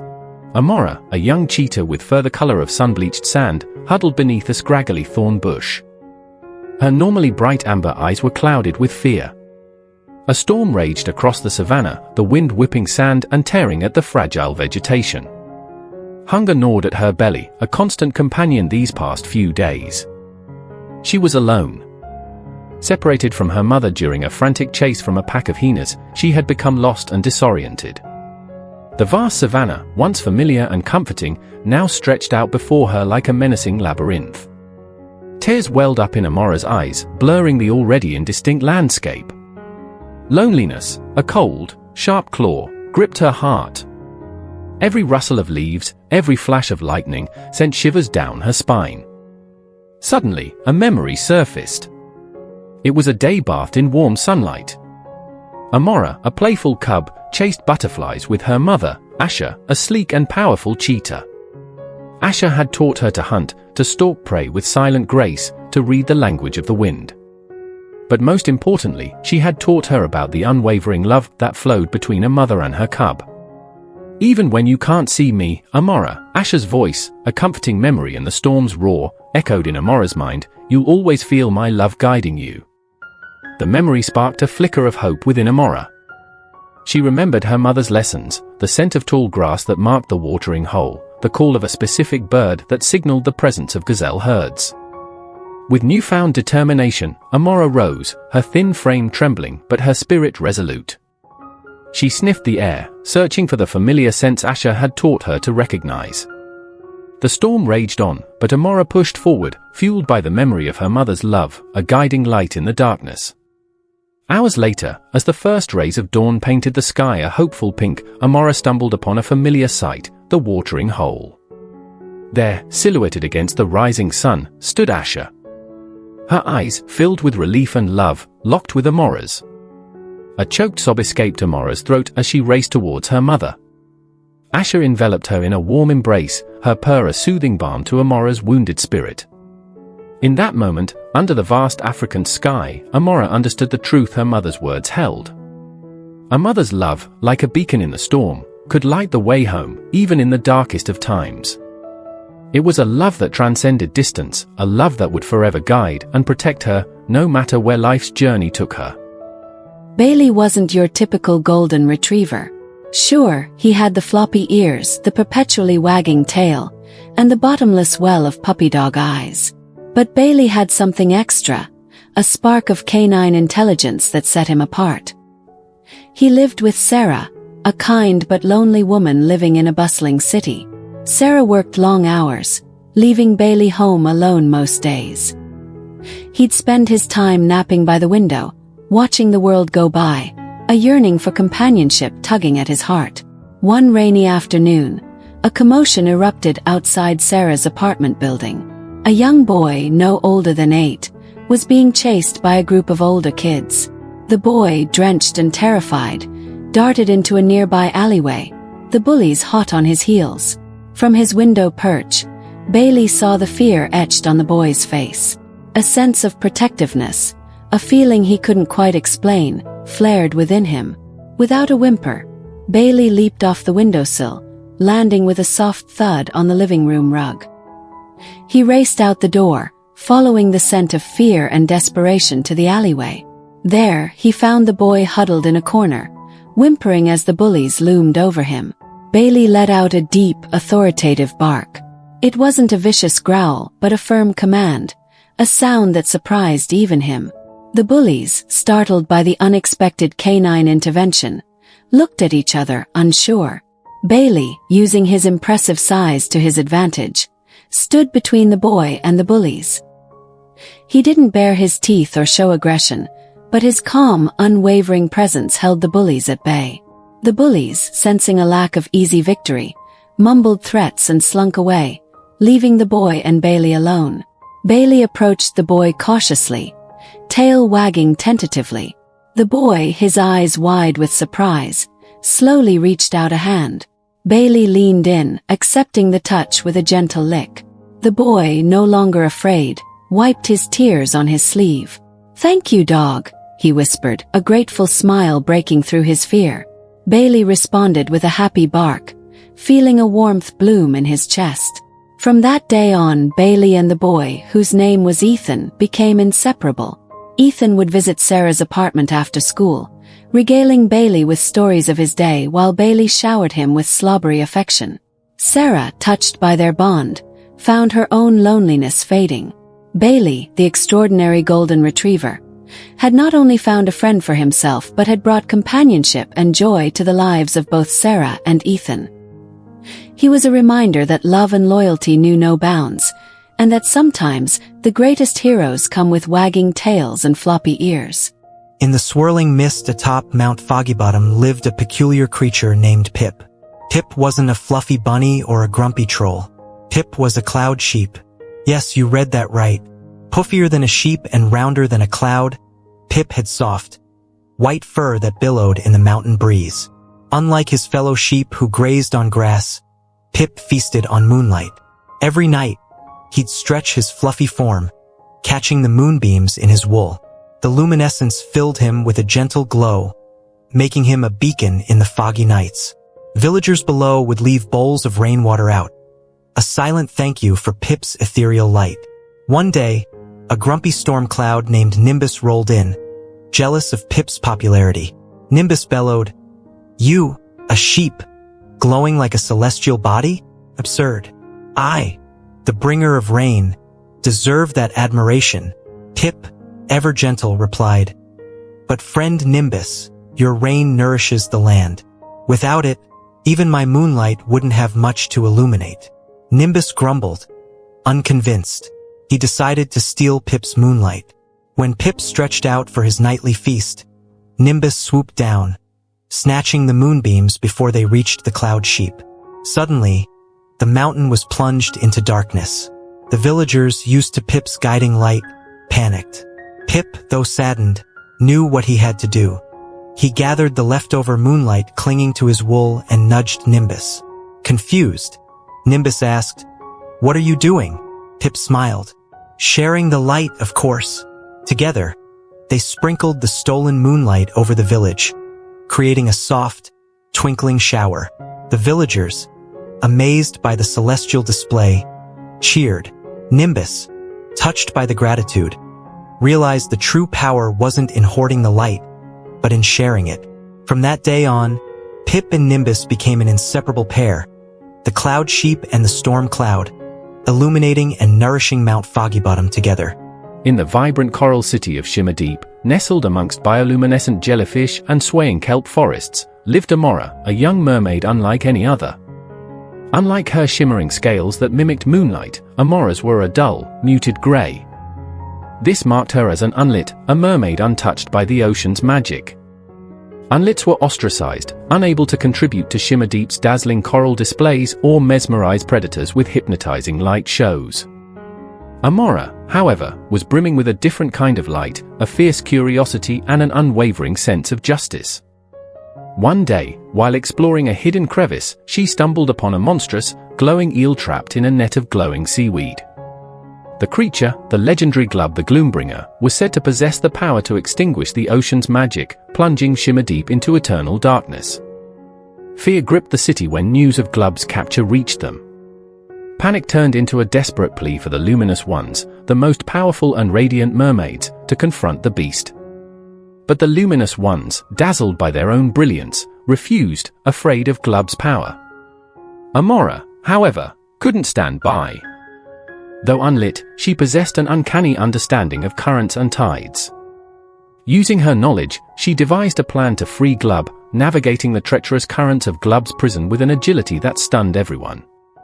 She reached the beast, a creature radiating despair rather than darkness. "Please," Amora pleaded, "you don't want to bring darkness. The ocean needs its light, even the kind that flickers." The word struck a chord within Glub. He had been trapped, ostracized for his unusual glow, just like Amora. With a powerful surge, he tore free from the net, not attacking, but releasing a burst of cleansing light, one that purified the corrupted seaweed and rejuvenated the surrounding coral. Shimmer Deep was saved, not by dazzling displays of light, but by a courageous unlit who understood the power of empathy and the true heart of the ocean's magic. Amora, once ostracized, became a beacon of a different kind, inspiring Shimmer Deep to embrace all forms of light, no matter how it flickered. From then on, unlits were no longer outcasts, but valued for their unique skills and the unwavering light of their courage. Clover wasn't your average cow.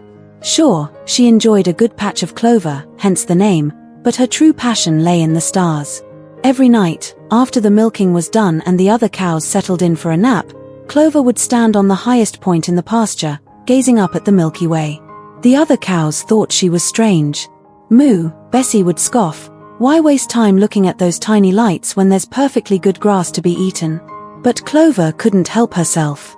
The vastness of the universe filled her with a yearning for adventure, a feeling quite out of place in a field full of cows.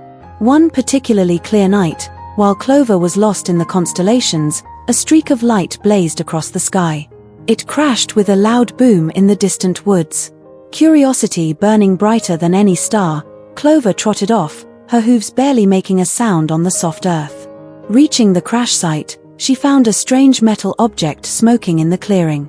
Fear urged her to turn back, but a soft groan from within the object stopped her. Approaching cautiously, she saw a tiny creature with pale skin and large, black eyes staring back at her. The creature, named Luna, was a lost astronaut from a distant planet. Her spaceship was damaged, and she couldn't contact her home. Clover, despite the language barrier, a series of moos and beeps did the trick, understood Luna's predicament. Remembering an old farmer's tale about a powerful magnet that lived in the abandoned windmill at the edge of the farm, Clover knew what she had to do. With Luna clinging to her back, a surprising ticklish sensation, Clover lumbered towards the windmill. The journey was long and perilous, but Clover persevered. Finally, they reached the windmill. Using her impressive strength, Clover pushed open the creaky door, revealing a giant, rusty horseshoe magnet hanging from the rafters. With Luna's guidance, they managed to attach the magnet to the spaceship. It whirred back to life, bathed in a soft, green light. Tears welled up in Luna's eyes as she prepared to leave. Clover, though sad to see her friend go, nudged Luna towards the spaceship. As Luna lifted off, she pointed towards the sky, then back at Clover. It was a silent thank you, a promise of a friendship that crossed galaxies. Clover returned to the pasture just as the sun began to rise. The other cows stared at her, bewildered. But Clover simply smiled, a secret knowledge glinting in her big brown eyes. She was no longer just a cow who loved stars. She was Clover, the cow who helped an astronaut go home. From then on, whenever she looked up at the night sky, it wasn't just stars she saw, but a universe full of possibilities, a universe where even a cow could become a hero. Javier wasn't a man of grand gestures. He wasn't the kind of dad who took his kids on extravagant vacations or showered them with expensive toys. He worked long hours as a mechanic, his hands perpetually stained with grease, his back weary from lifting engines. But for his daughter, Sophia, he was a constellation, a steady presence that guided her through the darkness. Sophia, a wisp of a girl with eyes that held the spark of 1,000 questions, craved adventure. Every night, she'd pepper Javier with inquiries about the world beyond their cramped apartment. He'd answer with a quiet patience, his voice a warm rumble as he spoke of faraway lands and dazzling constellations. One day, Sophia announced a school project, a model of the solar system. Her classmates bragged about elaborate displays crafted by their parents. Javier, with his limited resources, felt a pang of inadequacy. But that night, under the soft glow of a single bulb, magic happened. He gathered cardboard scraps and discarded wires from his toolbox.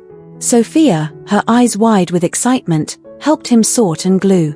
Together, they transformed the scraps into planets, painstakingly painting them with leftover house paint. Javier, remembering his conversations with Sophia, recounted facts about each planet, his voice laced with wonder. The night before the project was due, their creation stood proudly on the kitchen table. A wobbly, mismatched solar system held together by love and ingenuity. Sophia, beaming, hugged Javier tighter than ever.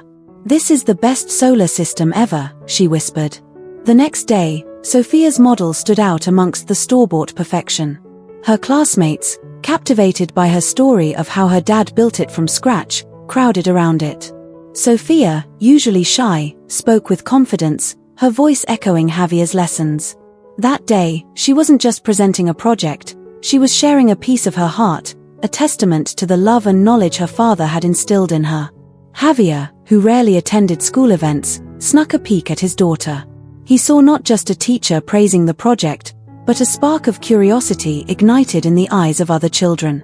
He saw pride reflected in Sophia's eyes, pride in him, her dad, the man who built her a universe from scraps. In that moment, Javier understood that his love, his quiet guidance, was the most valuable gift he could give his daughter.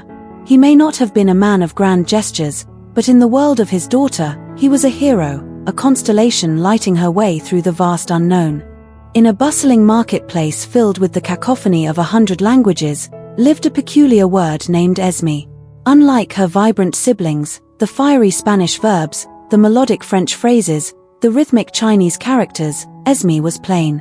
A simple string of letters, English, she lacked the flair and the exoticism that made the other words stand out.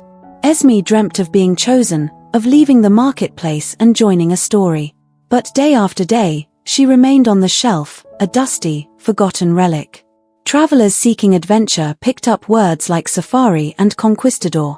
Writers yearning for beauty craved the elegance of La Lune, the moon, or Sodade, a melancholic longing. Poor Esme, they overlooked entirely.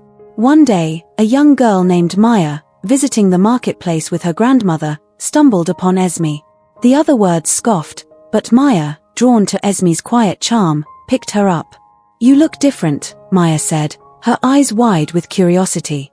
Esme, surprised by the attention, explained her loneliness. Maya, a budding writer, saw potential in Esme's simplicity. "Maybe English isn't meant to be flashy," Maya said. "Perhaps its strength lies in its adaptability." Intrigued, Maya bought Esme and began crafting a story. With Esme as her guide, Maya built a world of whimsical characters and fantastical adventures. Esme proved to be more than just plain, she was versatile. She could be a playful rhyme, a heart-wrenching cry, a soaring epic. Maya's story, written in Esme, resonated with readers around the world. Esme, once the overlooked word, became the voice of countless tales.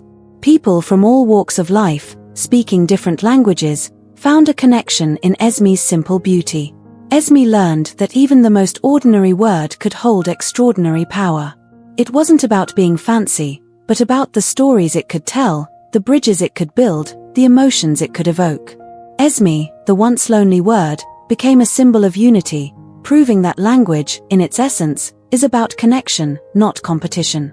The air in Singara's fish market was a symphony of smells, the salty tang of the sea, the earthy aroma of seaweed, the metallic tang of blood, and a faint sweetness from the exotic fruits lining the edges. Singara, a woman with eyes as sharp as a fishmonger's knife, surveyed her domain. Here, under the corrugated metal roof, the day unfolded in a rhythmic dance of haggling, chopping, and the slap of wet fish on ice. At dawn, Singara arrived, a mug of milky chai warming her hands.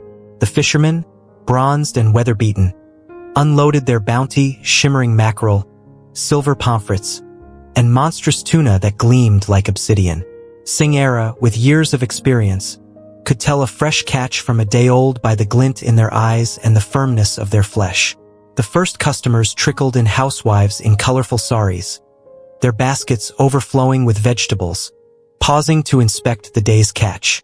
Singara knew them all, their preferences, their family sizes. To Mrs. Rao, she offered the fattest pomfret, perfect for her brood of growing boys. To Mr. Patel, a bachelor with a discerning palate, she showcased a glistening salmon, its flesh marbled with pink. Prices were a negotiation, a dance of respectful banter.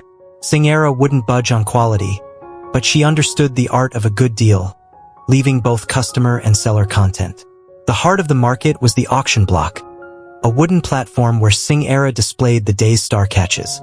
Here, the air crackled with competitive energy. Restaurateurs, their white aprons gleaming, battled for the prized catches, giant lobsters with snapping claws and silvery kingfish perfect for sashimi. Singara, her voice a rhythmic chant, upped the bids with practiced ease, her eyes never leaving the potential buyers. The final gavel strike, a satisfying thump, declared the winner, a surge of adrenaline coursing through Singara with every sale. As the day wore on, the market transformed. Tourists, cameras dangling, marveled at the exotic displays, octopus with swirling tentacles, stingrays with their diamond-shaped bodies. Singara, ever the salesperson, explained the intricacies of each catch, the best ways to cook them, her voice weaving tales of the sea and the fishermen's lives. By dusk, the frenzy subsided. Singara, her muscles pleasantly ached, surveyed the empty stalls. The wet floor glistened with the day's remnants, ice chips, scales, and the lingering scent of the sea. It was a messy beauty, a testament to the day's vibrant commerce. As she locked the gate, Singara couldn't help but feel a pang of pride. The fish market was more than just a place to buy and sell. It was a community hub, a stage for daily dramas, a place where the bounty of the sea met the needs of the city. And Singara, the woman with eyes as sharp as a fishmonger's knife, was its conductor, ensuring the rhythm of life continued, one fishy transaction at a time. In the emerald paddies of Mekong Delta, nestled amongst swaying palm trees and singing cicadas, lived a single grain of rice named Oriza. Unlike his plump, golden brothers destined for grand markets, Oriza was small and imperfect. A speck of white tinged with brown, he was deemed unfit for the royal kitchens or the bustling export trade. Oriza felt a pang of sadness, but his spirit remained undaunted. He dreamt of adventures beyond the paddy, of journeys that wouldn't end in a steaming bowl. One day, a fierce monsoon swept across the land. The wind howled, uprooting young rice plants and tossing them like dancers. Oriza, clinging to a stray stalk, found himself ripped from the paddy and flung high into the air. He soared through the storm, fear giving way to exhilaration. He tumbled past flocks of startled birds and fluffy clouds, the world unfolding beneath him like a green and blue map.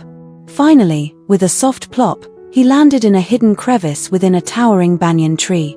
Oriza, shaken but unharmed, found himself in a bustling world hidden within the tree. Tiny ants scurried along intricate paths, carrying leaves 10 times their size. A family of ladybugs bickered over a juicy aphid. Oriza, a giant amidst these miniature beings, became an instant curiosity. He learned their language, a symphony of clicks and whistles. He shared stories of life in the paddies, of the warmth of the sun and the soothing song of the water. The ants, in return, showed him the intricate workings of their society, their tireless work ethic, and their unwavering loyalty. When the storm subsided and the sun peeked through the leaves, Oriza knew it was time to return. He bid farewell to his new friends, a newfound respect for the little things blooming in the most unexpected places. Falling back to earth, he landed in a young farmer's hand. The farmer, surprised by the unusual grain, planted it at the edge of his paddy. Oriza, though different, thrived. He grew into a sturdy stalk, bearing a single head of rice, a single, brown grain, just like himself. The farmer, recognizing Oriza's uniqueness, didn't send him for milling. Instead, he planted him again, year after year. Oriza became a symbol, a reminder that even the smallest, most imperfect grain could hold the potential for adventure, for forging unlikely friendships, and for enriching the world in its own little way. Oriza's story echoed through the Mekong Delta, a whisper on the wind, a testament to the extraordinary journey a single grain of rice could take. In the bustling city of Lumina, where neon signs blazed brighter than stars, lived a young girl named Luna. Unlike the other children who reveled in the city's perpetual twilight, Luna longed for the elusive whisperings of night. The adults scoffed at her yearning. "Night is for shadows and monsters," they'd say, pulling the thick light-blocking curtains shut every evening. But Luna yearned for a glimpse beyond the artificial glow. Sneaking out one night, she climbed the tallest building, the one with a rooftop garden that dared to dream of a sky. There, bathed in the soft, unfamiliar blue, Luna gasped. A million shimmering pinpricks dotted the expanse above, stars. The sight stole her breath. Each star, a tiny beacon, whispered stories untold. The moon, a gentle giant, cast a silvery sheen on the rooftops, painting the city in a new, mysterious light. Luna stayed until the first rays of dawn chased away the night, a wide smile gracing her lips. From then on, Luna became a secret keeper of the night. Every time the city slumbered beneath the artificial twilight, she'd slip out, her rooftop garden her sanctuary. She befriended the old astronomer who lived in the adjacent building, learning the names of constellations and the stories they held. One night, a storm raged. Fearful of the darkness, the city's power grid overloaded, plunging Lumina into an unprecedented blackout. Panic erupted in the streets. Lost and scared, people huddled together, yearning for the familiar artificial glow. Luna, however, felt a thrill. This was her night. Climbing to her rooftop, she did the one thing no one else could. She shared the night sky. Armed with a powerful flashlight and the astronomer's star charts, she projected the constellations onto the blackout curtain. Her voice calm and clear, weaving stories of bravery and wonder. Gradually, fear gave way to fascination. People gathered on rooftops and balconies, captivated by Luna's tales of celestial hunters and mythical beasts. The night, once feared, became a canvas for their imaginations. When the electricity finally sputtered back to life, the city was forever changed. The light-blocking curtains stayed open a little longer, allowing a sliver of night in. Luna, the girl who loved the dark, became a bridge between the city and the forgotten magic of the night sky. She taught them that even in the heart of a brightly lit city, darkness held beauty, wonder, and a million stories waiting to be told. In the neon-drenched heart of Neo-Tokyo, where towering skyscrapers scraped the clouds, lived Anya, a talented but unrecognized mechanic. By day, she tinkered in her grease-stained garage, coaxing life back into sputtering engines and dented fenders. By night, she dreamt of soaring above the city in a craft of her own design, a skyship that defied the laws of physics. One rainy evening, a peculiar customer stumbled into her garage. Clad in a long, flowing cloak that seemed to absorb the shadows, he emanated an air of mystery. He presented Anya with a cryptic artifact, an ornately carved sphere that pulsed with an otherworldly light. "This," he rasped, his voice like dry leaves rustling, "holds the key to reshape the sky." Before Anya could decipher his words, the stranger vanished into the night, leaving her with the pulsating sphere and a whirlwind of questions. Intrigued, Anya spent weeks studying the sphere. It hummed with a strange energy, whispering secrets only she could hear. With each passing day, her dream of a skyship morphed into an obsession. She pored over dusty aeronautical texts, salvaged parts from scrapyards, and fueled her nights with mugs of cold coffee. Finally, she had a plan. The sphere, she discovered, wasn't just an ornament, it was a power source, an anti-gravity core. Using its energy, she built a magnificent skyship, a sleek, silver contraption that resembled a manta ray. The night of its maiden voyage, Anya climbed into the cockpit, her heart pounding with a mix of excitement and fear. As she activated the core, the sphere pulsed with a blinding light, and the skyship lifted effortlessly into the rain-soaked sky. Soaring above the neon jungle, Anya felt a sense of liberation she'd never known. But her joy was short-lived. Emerging from the clouds, she spotted a fleet of menacing airships, controlled by a ruthless corporation that hoarded the city's energy. They saw her skyship as a threat, a symbol of rebellion. Anya knew she had a choice: flee back to the safety of her garage, or fight. With a determined glint in her eyes, she steered her ship towards the corporate fleet. The battle that unfolded was a spectacle of dazzling lights and electrifying energy blasts. Anya, using her ingenuity and the power of the sphere, outsmarted and outmaneuvered the enemy ships. News of her victory spread like wildfire through Neo-Tokyo. Anya, the once unknown mechanic, became a beacon of hope, the sky mechanic who defied the system. Her skyship, a testament to human ingenuity, became a symbol of resistance, inspiring others to dream of a brighter future, a future where the skies belong to everyone. The cobblestones beneath Kiran's bare feet were cool and damp, a stark contrast to the scorching Indian sun beating down on his back. He wove through the bustling market, his nimble fingers brushing against overflowing baskets of spices and colorful fabrics. Unlike the other children, his pockets were empty, his stomach growling a constant melody of hunger. Kiran was an orphan, living in a ramshackle hut on the outskirts of the city. His days were spent scavenging for scraps and odd jobs. Today, his only possession was a worn leather pouch containing a single, withered marigold flower. It was a gift from his late mother, a constant reminder of her love and a symbol of hope in his harsh reality. Reaching the edge of the market, Kiran spotted a group of children huddled around an old storyteller. The man, with a neatly trimmed beard and eyes that twinkled like stars, held a weathered book in his hands. Curiosity tugged at Kiran. He had never heard stories before, a luxury reserved for those with coins to spare. Hesitantly, Kiran approached the group. The storyteller, sensing his presence, looked up and smiled. "Welcome, young one," he boomed, his voice warm and inviting. "Do you have a tale to share, or perhaps a coin for a story?" Kiran shook his head, his face burning with shame. Empty pockets and a wilted flower were hardly currency in the world of stories. The storyteller chuckled, a sound like rustling leaves. "Ah, but the best stories aren't bought, they're earned. Tell me, child, what is your most prized possession?" Kiran clutched the marigold flower tighter. "This," he whispered, "it's all I have left of my mother." The storyteller's eyes softened. "A beautiful treasure," he declared, holding out his hand. Kiran, with a touch of trepidation, handed over the flower. The storyteller examined it carefully, then turned to the children. "Today," he announced, his voice ringing through the market, "we hear the tale of the boy and the marigold." And so, Kiran's story unfolded. The storyteller wove a tale of courage and resilience, of a boy who, despite his poverty, possessed a heart full of love and a spirit that could not be broken.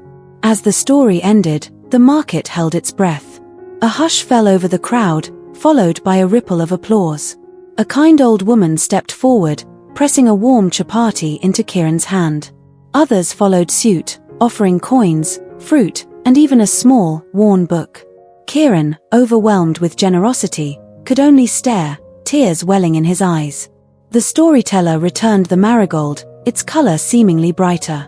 "This," he said, "is the power of stories, young one. They can turn even the smallest treasures into something extraordinary." That day, Kiran's empty stomach was filled, but more importantly, his heart was full. He had not only found food and a story, but also a glimmer of hope in the bustling heart of the city. He clutched the book tightly, a new chapter unfolding in his life, a chapter filled with the magic of stories and the kindness of strangers. Maya and Ben were as different as sunshine and stardust. Maya, with her fiery red hair and a laugh that could wake the dead, thrived on chaos. Ben, quiet and thoughtful with eyes as deep as the ocean, preferred the solace of a book and a cup of tea. Yet, their friendship bloomed in the unlikeliest of places, detention. Their first meeting was a cacophony of hushed whispers and stifled giggles. Maya, ever the instigator, had accidentally set off the fire alarm during a particularly dull chemistry lecture. Ben, usually lost in the world of astrophysics, found himself inexplicably drawn to the whirlwind that was Maya. Detention became their unexpected haven. They'd share stories, Maya regaling Ben with tales of her weekend adventures, which often involved questionable decisions and a sprinkle of danger, while Ben, in turn, opened a window into the vastness of space, his quiet enthusiasm sparking a curiosity in Maya she never knew she possessed. Their differences became the bridge that connected them. Maya, the eternal optimist, dragged Ben out of his comfort zone, convincing him to join the school's impromptu dance competition, which, to everyone's surprise, they won. Ben, in turn, grounded Maya, reminding her to appreciate the quiet moments under a starlit sky. Their friendship wasn't without its challenges. Maya's impulsiveness sometimes landed them both in precarious situations, and Ben's introspective nature could occasionally make Maya feel unheard. But their bond held strong. They learned to communicate, to appreciate each other's quirks, and most importantly, to have each other's backs. One summer, Maya's adventurous spirit led her on a solo backpacking trip through Europe. When she found herself lost and alone in a foreign city, it was Ben, with a well-timed call and a calm voice, who helped her navigate her way back to safety. Conversely, when Ben's crippling stage fright threatened to derail his dream of presenting his astrophysics research at a prestigious conference, it was Maya's unwavering belief and a series of well-placed pep talks that propelled him onto the stage, a triumphant smile lighting up his face. Years passed, their paths diverging as they ventured out into the world. Maya, a travel writer, brought the world to life through her evocative words. Ben, an astrophysicist, was on the verge of a groundbreaking discovery. Yet, the distance never dimmed their friendship. Their late-night calls, filled with laughter and shared dreams, remained a constant. Maya and Ben, sunshine and stardust, proved that friendship wasn't about similarities, but about finding a connection in the most unexpected places, a connection that could weather any storm and light up even the darkest of nights.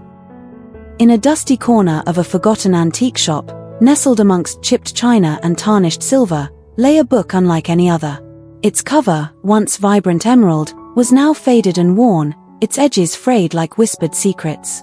No title graced its spine, only a swirling symbol that resembled a whispering eye. It emanated a faint hum, a barely there vibration that tugged at the curious. Eleanor, a young woman with a nose for adventure and a thirst for knowledge, stumbled upon the book one rainy afternoon. Drawn by the unseen energy, she picked it up, the worn leather cool against her fingertips. The hum intensified, a low thrumming that resonated deep within her bones. As she brushed away a cobweb, the symbol on the cover pulsed with a soft, emerald light. Intrigued, Eleanor purchased the book for a pittance, the shopkeeper seeming relieved to be rid of it. Back in her cozy apartment, she poured a cup of tea and settled into her favorite armchair, the book cradled in her lap. The moment she opened it, the room seemed to shift. The musty scent of old paper gave way to the fresh, salty air of the ocean. The gentle rocking of a ship replaced the creaks of her building. Eleanor found herself transported into the book's world, the narrative unfolding around her. She became Elara, a brave captain navigating treacherous seas in search of a mythical island rumored to hold the key to immortality. The characters, etched in vivid detail, felt real, their emotions raw and captivating. Eleanor sailed alongside Elara, her heart pounding with each storm, her spirit soaring with each victory. Days bled into weeks as Eleanor devoured the book, living 1,000 lives within its pages. She battled mythical creatures, unraveled ancient puzzles, and discovered the power of love and friendship. But the book held a deeper secret.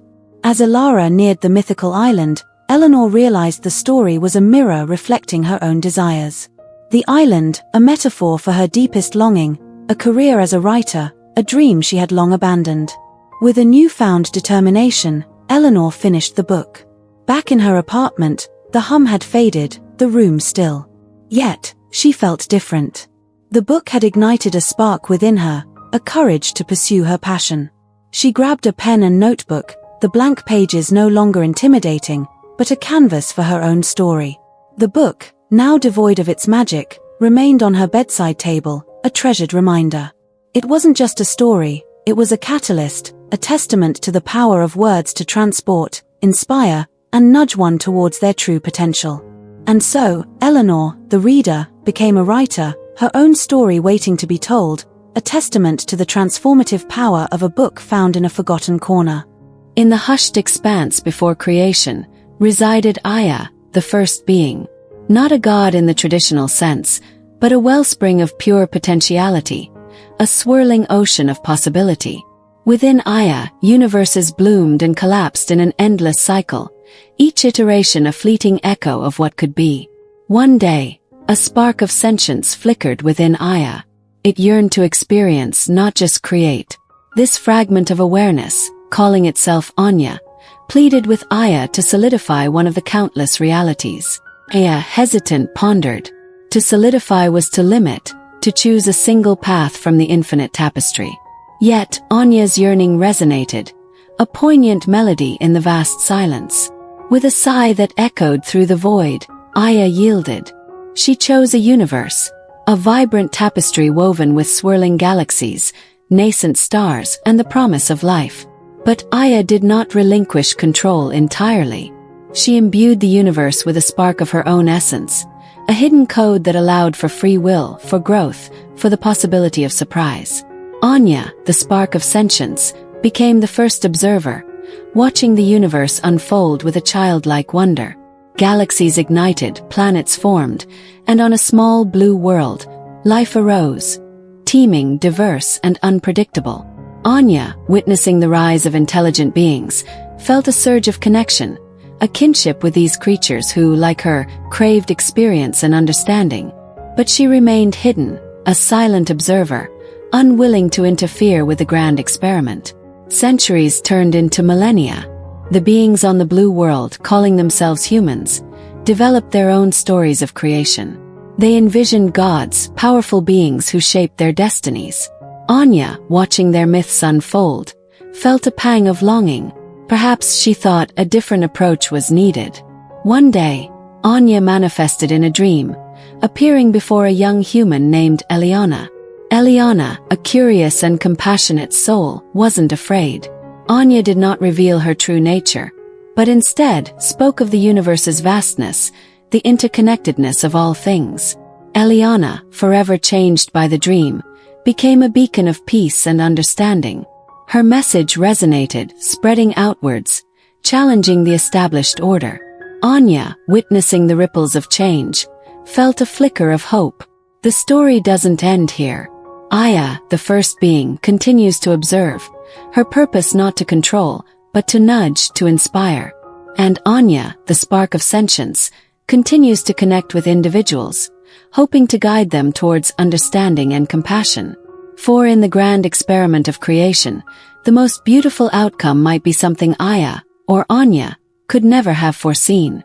King Gareth wasn't your typical ruler. He wasn't born with a silver spoon, nor did he yearn for glory on the battlefield. Gareth was a scholar, a man who found solace in dusty tomes and forgotten languages. He'd ascended to the throne by a twist of fate, the last remaining heir after a devastating plague. His kingdom, Ethel, was a land steeped in tradition. Tournaments thundered in the Colosseums, knights jousted for glory, and whispers of mythical creatures danced on the wind.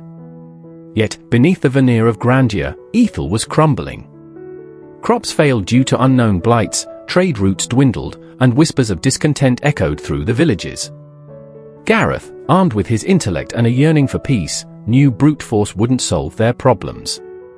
He delved into the royal archives, unearthing a forgotten treaty with the reclusive Sylvan people, guardians of the ancient forests.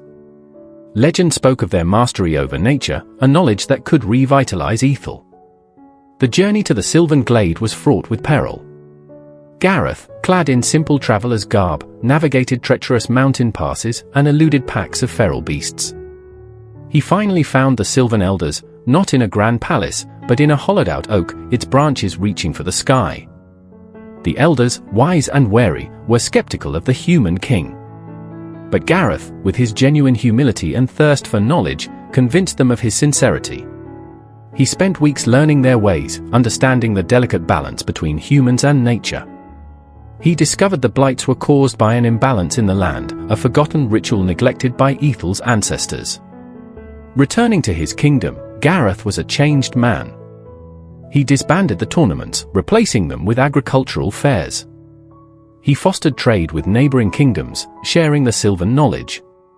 Most importantly, he led a pilgrimage back to the Sylvan Glade, where he performed the forgotten ritual, restoring harmony to the land. Gareth's reign wasn't marked by conquest or bloodshed. But under his gentle leadership, Ethel blossomed. The land flourished, the people thrived, and a new era of peace dawned. Gareth, the Scholar King, proved that true power lies not in brute force, but in knowledge, empathy, and a deep respect for the world around us. His name wasn't etched in stories of war, but in the fertile fields, the vibrant forests, and the grateful hearts of his people. In the rushing waters of the Silver River resided Finn, a young trout unlike any other. While his brethren gleamed a silvery blue, Finn possessed scales that shimmered with an unusual, golden sheen.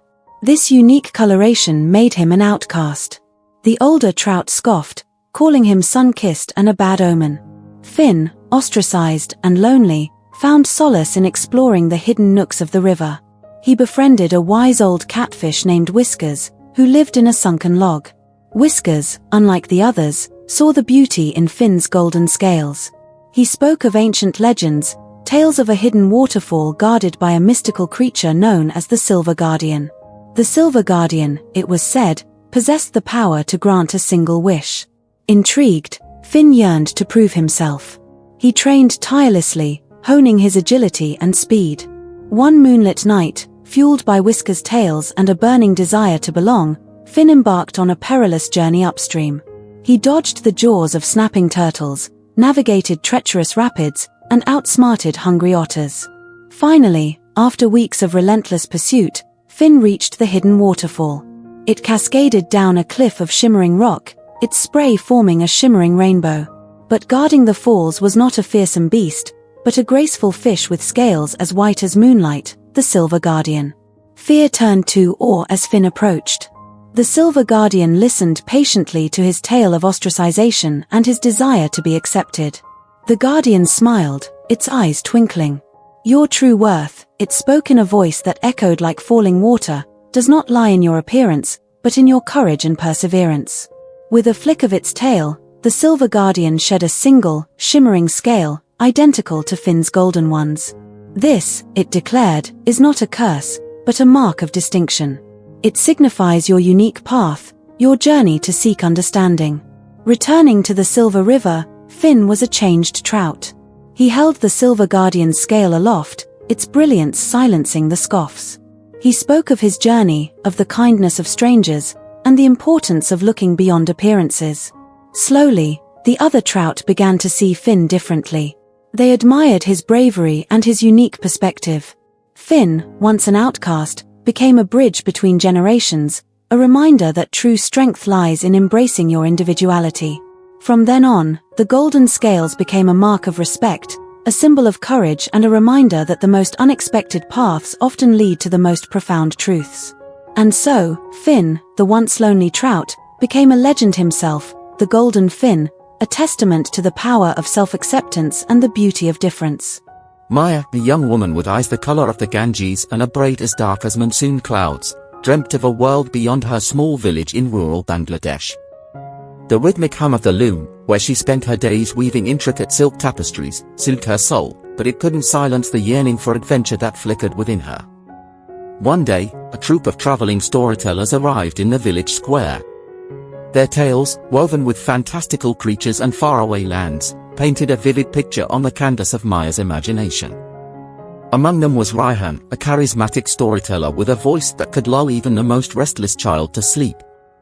His eyes, the color of the Bay of Bengal after a storm, held a spark that mirrored Maya's own. Raihan's stories spoke of the bustling capital, Dhaka, a city teeming with life, where ancient temples stood shoulder to shoulder with modern skyscrapers. He spoke of the Sundarbans, a labyrinthine forest where majestic Royal Bengal tigers roamed, and the serene beauty of the Chittagong hill tracts, where emerald hills kissed the clouds. Inspired by Rayhan's tales, Maya made a decision. She would weave her own story, one that wouldn't be confined to the walls of her village. With Rayhan's hesitant blessing, she packed a meager bag, leaving behind the comforting hum of the loom for the cacophony of the city. Dhaka was a sensory overload. Rickshaws buzzed past, their horns a constant symphony. The air hung heavy with the scent of spices and street food. Yet, amidst the chaos, Maya found beauty. She marveled at the intricate mosaics adorning the Mughal-era mosques, felt a sense of peace within the serene gardens of the National Museum, and discovered hidden artistic treasures at the bustling Chowk Bazaar. She found work at a textile shop, her nimble fingers weaving magic with silk threads. Her tapestries, infused with the vibrant colors and intricate patterns she had seen on her journey, caught the eye of a renowned fashion designer. Soon, Maya's creations were adorning the backs of celebrities, a testament to the beauty and skill born in a small Bangladeshi village. Years later, Maya returned to her village, not as a wide-eyed dreamer, but as a successful artist. She built a school, its walls adorned with colorful tapestries depicting the stories of her journey. Young girls, their eyes sparkling with the same yearning Maya once felt, learned the art of weaving, not just with thread, but with dreams. Maya's story became a local legend, a testament to the indomitable spirit of Bangladesh. It spoke of a land where vibrant traditions thrived alongside modern innovation, where the kindness of strangers could change a life's course, and where even the simplest village could birth dreams that soared beyond the horizon. In the heart of Rio de Janeiro, where the sun-drenched beaches met the vibrant favelas, lived a young boy named Tiago. Football wasn't just a sport for Tiago, it was a language, a rhythm that pulsed through his veins. Every spare moment found him on the dusty pitch near his home, his worn leather ball his most prized possession. Tiago's talent was undeniable. He danced with the ball at his feet, weaving through imaginary defenders with the grace of a capoeira master.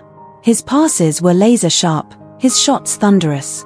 But Tiago's world was confined to the favela.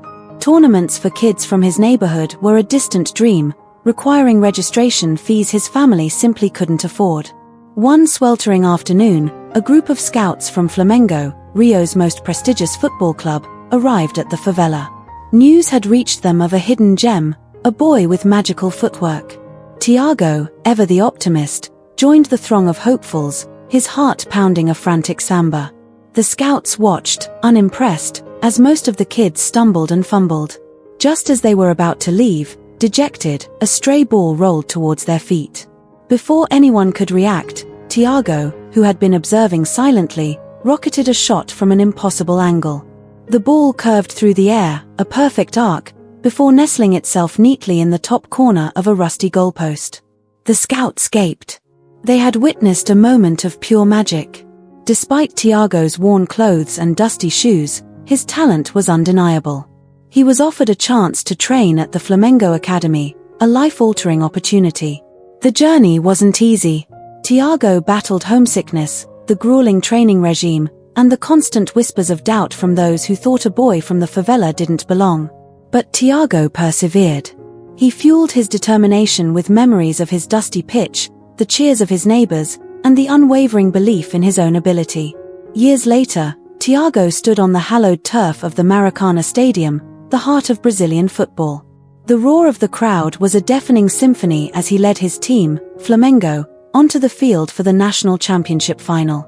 Every touch, every pass, resonated with the rhythm of his childhood, the echoes of that fateful afternoon in the favela. The game was a nail-biter, a tense tango between two equally skilled teams. With seconds remaining on the clock, the score tied, the ball found Tiago's feet. In a moment of pure inspiration, he channeled all his years of training, his struggles, and his dreams. He unleashed a shot that seemed to defy gravity, a perfect replica of the one that caught the scouts' eyes years ago. The ball rocketed past the stunned goalkeeper, rippling the net. The stadium erupted. Tears streamed down Tiago's face as his teammates mobbed him, a joyous cacophony celebrating not just a goal, but the triumph of a boy who dared to dream. Tiago, the boy from the favela, had not only become a champion, but an inspiration, a testament to the power of passion and the beautiful game that united a nation under the endless blue sky of Rio. In the bustling metropolis of Tokyo, amongst the towering neon signs and the ceaseless hum of urban life, bloomed a love story as delicate as a cherry blossom in spring. Hanako, a young florist with a quiet grace and eyes the color of twilight, spent her days surrounded by vibrant blooms, each petal whispering unspoken emotions. Tokishi, a salaryman with a stoic demeanor and a heart full of unspoken poetry, found solace in the tranquility of her flower shop, a refuge from the city's relentless energy. Their encounters were a dance of unspoken feelings. Hanako would curate a bouquet, each flower a deliberate choice, a silent language only Tokishi seemed to understand. He, in turn, would linger a little too long, stealing shy glances at her as she arranged lilies that mirrored the purity of her smile or roses that echoed the blush creeping up her neck. One rainy afternoon, Tokishi finally gathered his courage. The shop was empty, the silence broken only by the gentle patter of raindrops against the window. He approached Hanako, his voice barely a whisper.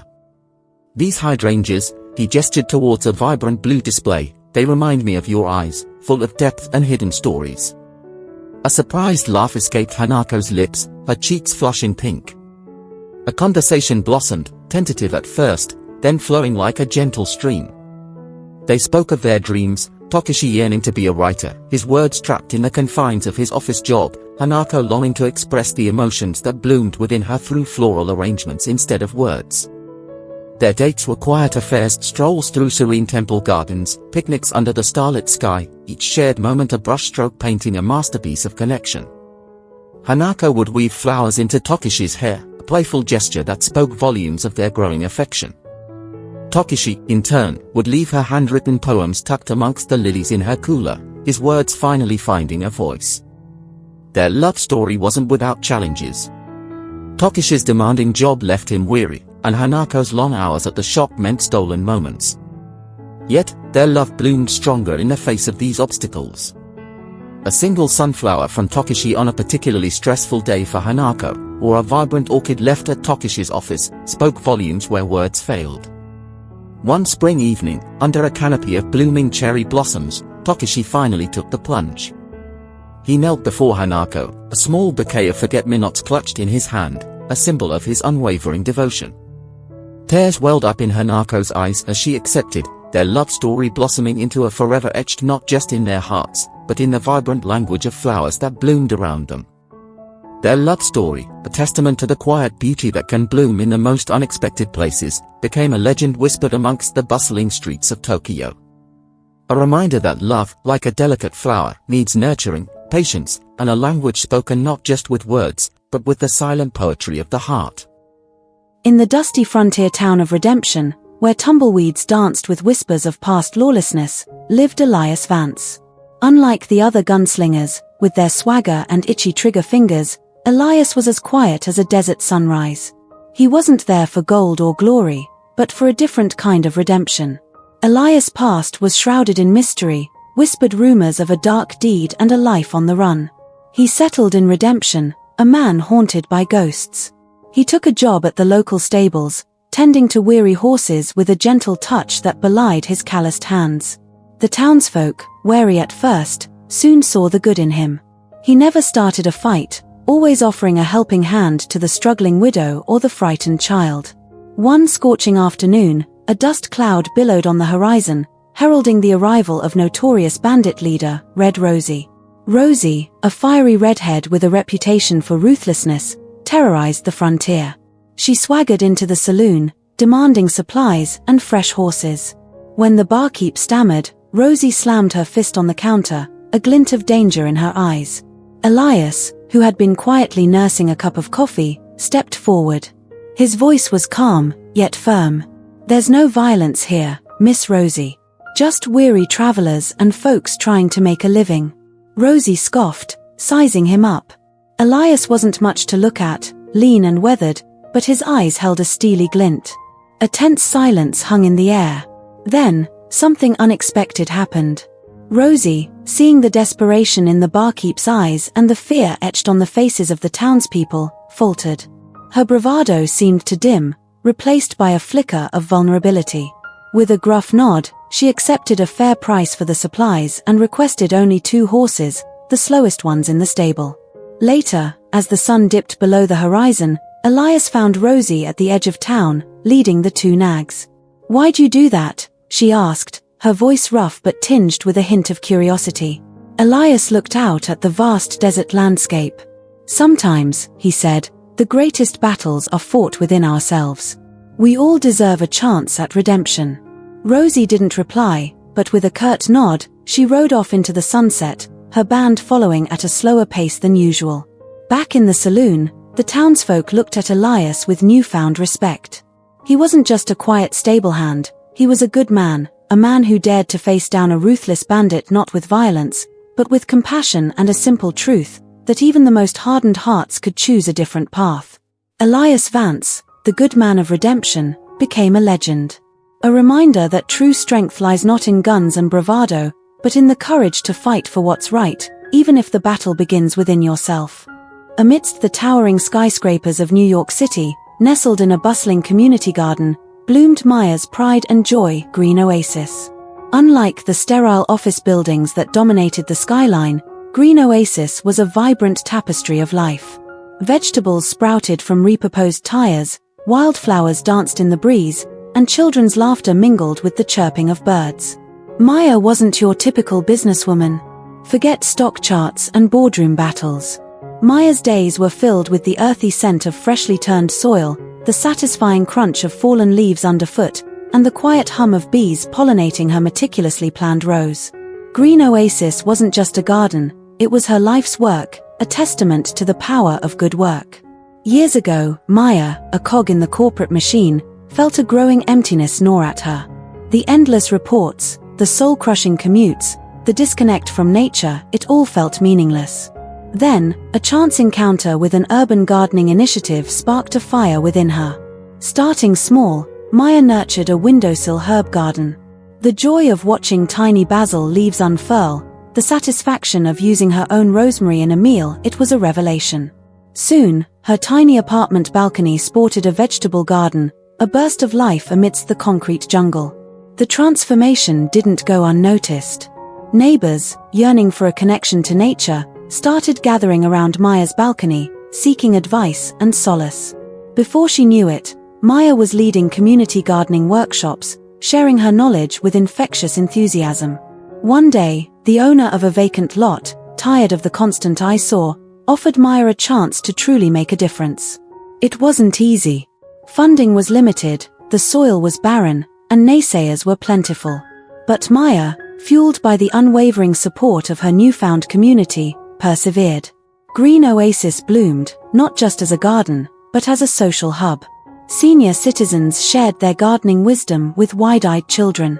Local artists decorated recycled containers with vibrant murals. The space became a haven for stressed-out office workers seeking a moment of peace and a connection to the earth. Green Oasis wasn't just aesthetically pleasing, it had a tangible impact. The community, once plagued by petty crime and social isolation, witnessed a positive shift. Fresh produce nourished families, shared gardening sessions fostered friendships, and the once desolate lot became a symbol of hope and renewal. Maya's story became an inspiration. News articles touted the success of Green Oasis, sparking similar initiatives across the city. Maya, the once disillusioned office worker, became a champion of good work, a beacon of hope for those seeking a career with purpose. Green Oasis, a testament to the transformative power of good work, stood proudly amidst the steel and glass giants. It served as a reminder that the most successful careers aren't always measured in financial rewards, but in the positive impact they have on people and the environment. In the heart of the bustling city, Maya's good work nurtured not just plants, but a community, proving that even the smallest seed, planted with passion, can blossom into something truly extraordinary. Happiness wasn't a destination for Alara, the traveling baker. It wasn't a grand palace or a chest overflowing with jewels. For Alara, happiness was a warm oven, the rhythmic knead of dough, and the sweet aroma of freshly baked bread wafting through the air. Alara wasn't your typical baker. She didn't own a fancy bakery in a bustling city. Her bakery was a cart, pulled by a gentle donkey named Bartholomew, that traversed the rolling countryside. Her customers weren't wealthy socialites, but farmers with sun-kissed faces and children with eyes wide with wonder. Ilara's journey began with a heartbreak. Her dream of opening a bakery in the city crumbled when a fire swept through her storefront. Dejected, she inherited Bartholomew and her grandmother's worn recipe book. With a deep breath, she decided to bake happiness, one village at a time. Her cart, adorned with colorful awnings and the enticing smell of cinnamon and cloves, became a beacon of joy. Ilara's mornings were spent in a flurry of activity, measuring flour, kneading dough, and shaping loaves with practiced ease. As the sun climbed higher, she'd be on the road, Bartholomew clopping merrily beside her. The villages she visited greeted her like a long-lost friend. Farmers traded fresh produce for her warm bread, sharing stories and laughter as they waited their turn. Children chased butterflies in the meadows while Ilara braided intricate designs into their loaves, each a tiny work of art. Happiness, for Ilara, wasn't found in material possessions. It was in the simple act of creation, the satisfaction of feeding hungry bellies, and the warmth of human connection. The smiles on the faces of children savoring a warm sugar cookie, the crinkling eyes of an old farmer relishing a hearty rye bread, these were her treasures. One day, a grand carriage pulled up beside her cart. A regal woman, adorned in jewels, emerged. Intrigued by the aroma, she bought a loaf of Ilara's rosemary olive bread. One bite, and her eyes widened in delight. "This is the happiest bread I've ever tasted," she declared. Ilara chuckled, surprised. Happiness isn't an ingredient, it's the love and care put into baking.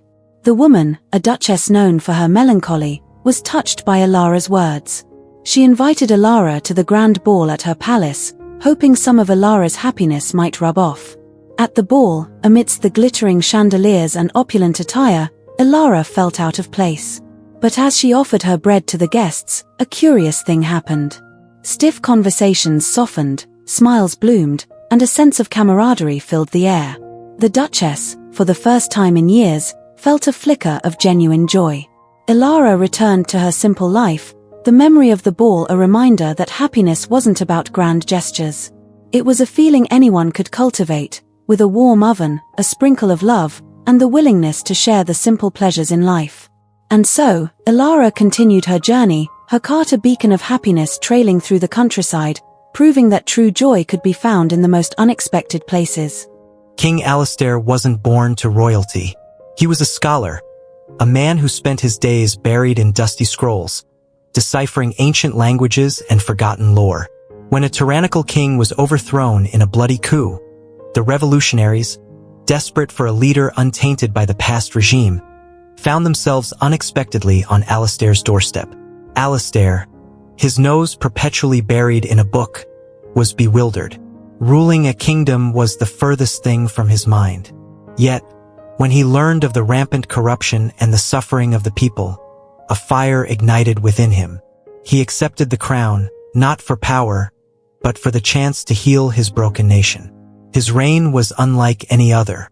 Gone were the opulent feasts and lavish courtly rituals. Alastair transformed the royal palace into a grand library, its halls echoing with the quiet murmur of scholars and scribes. He surrounded himself not with sycophants, but with historians, philosophers, and inventors. His first decree was radical, a call for knowledge.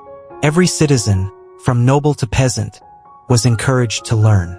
Schools sprang up across the kingdom, funded by the royal coffers. Alastair himself held public lectures, his voice raspy but passionate, as he spoke of history, science, and the power of critical thinking.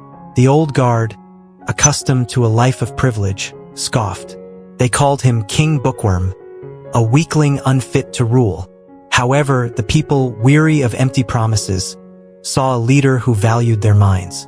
Farmers, inspired by lectures on agriculture, experimented with new crops, increasing yields. Artisans, fueled by discussions on engineering, crafted ingenious inventions. Alastair wasn't just a scholar king, he was a catalyst. He empowered his people to think for themselves and solve their own problems.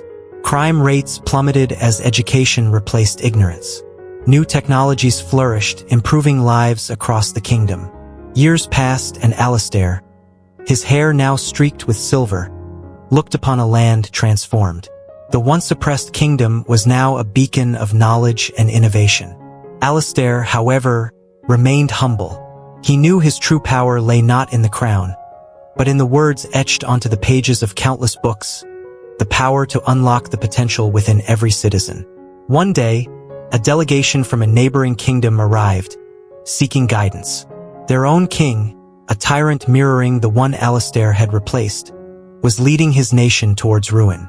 Alastair smiled, a twinkle in his eye. He knew exactly what advice to offer: the power of knowledge, the transformative potential of education. Alastair's legacy wasn't etched in battles won or lands conquered.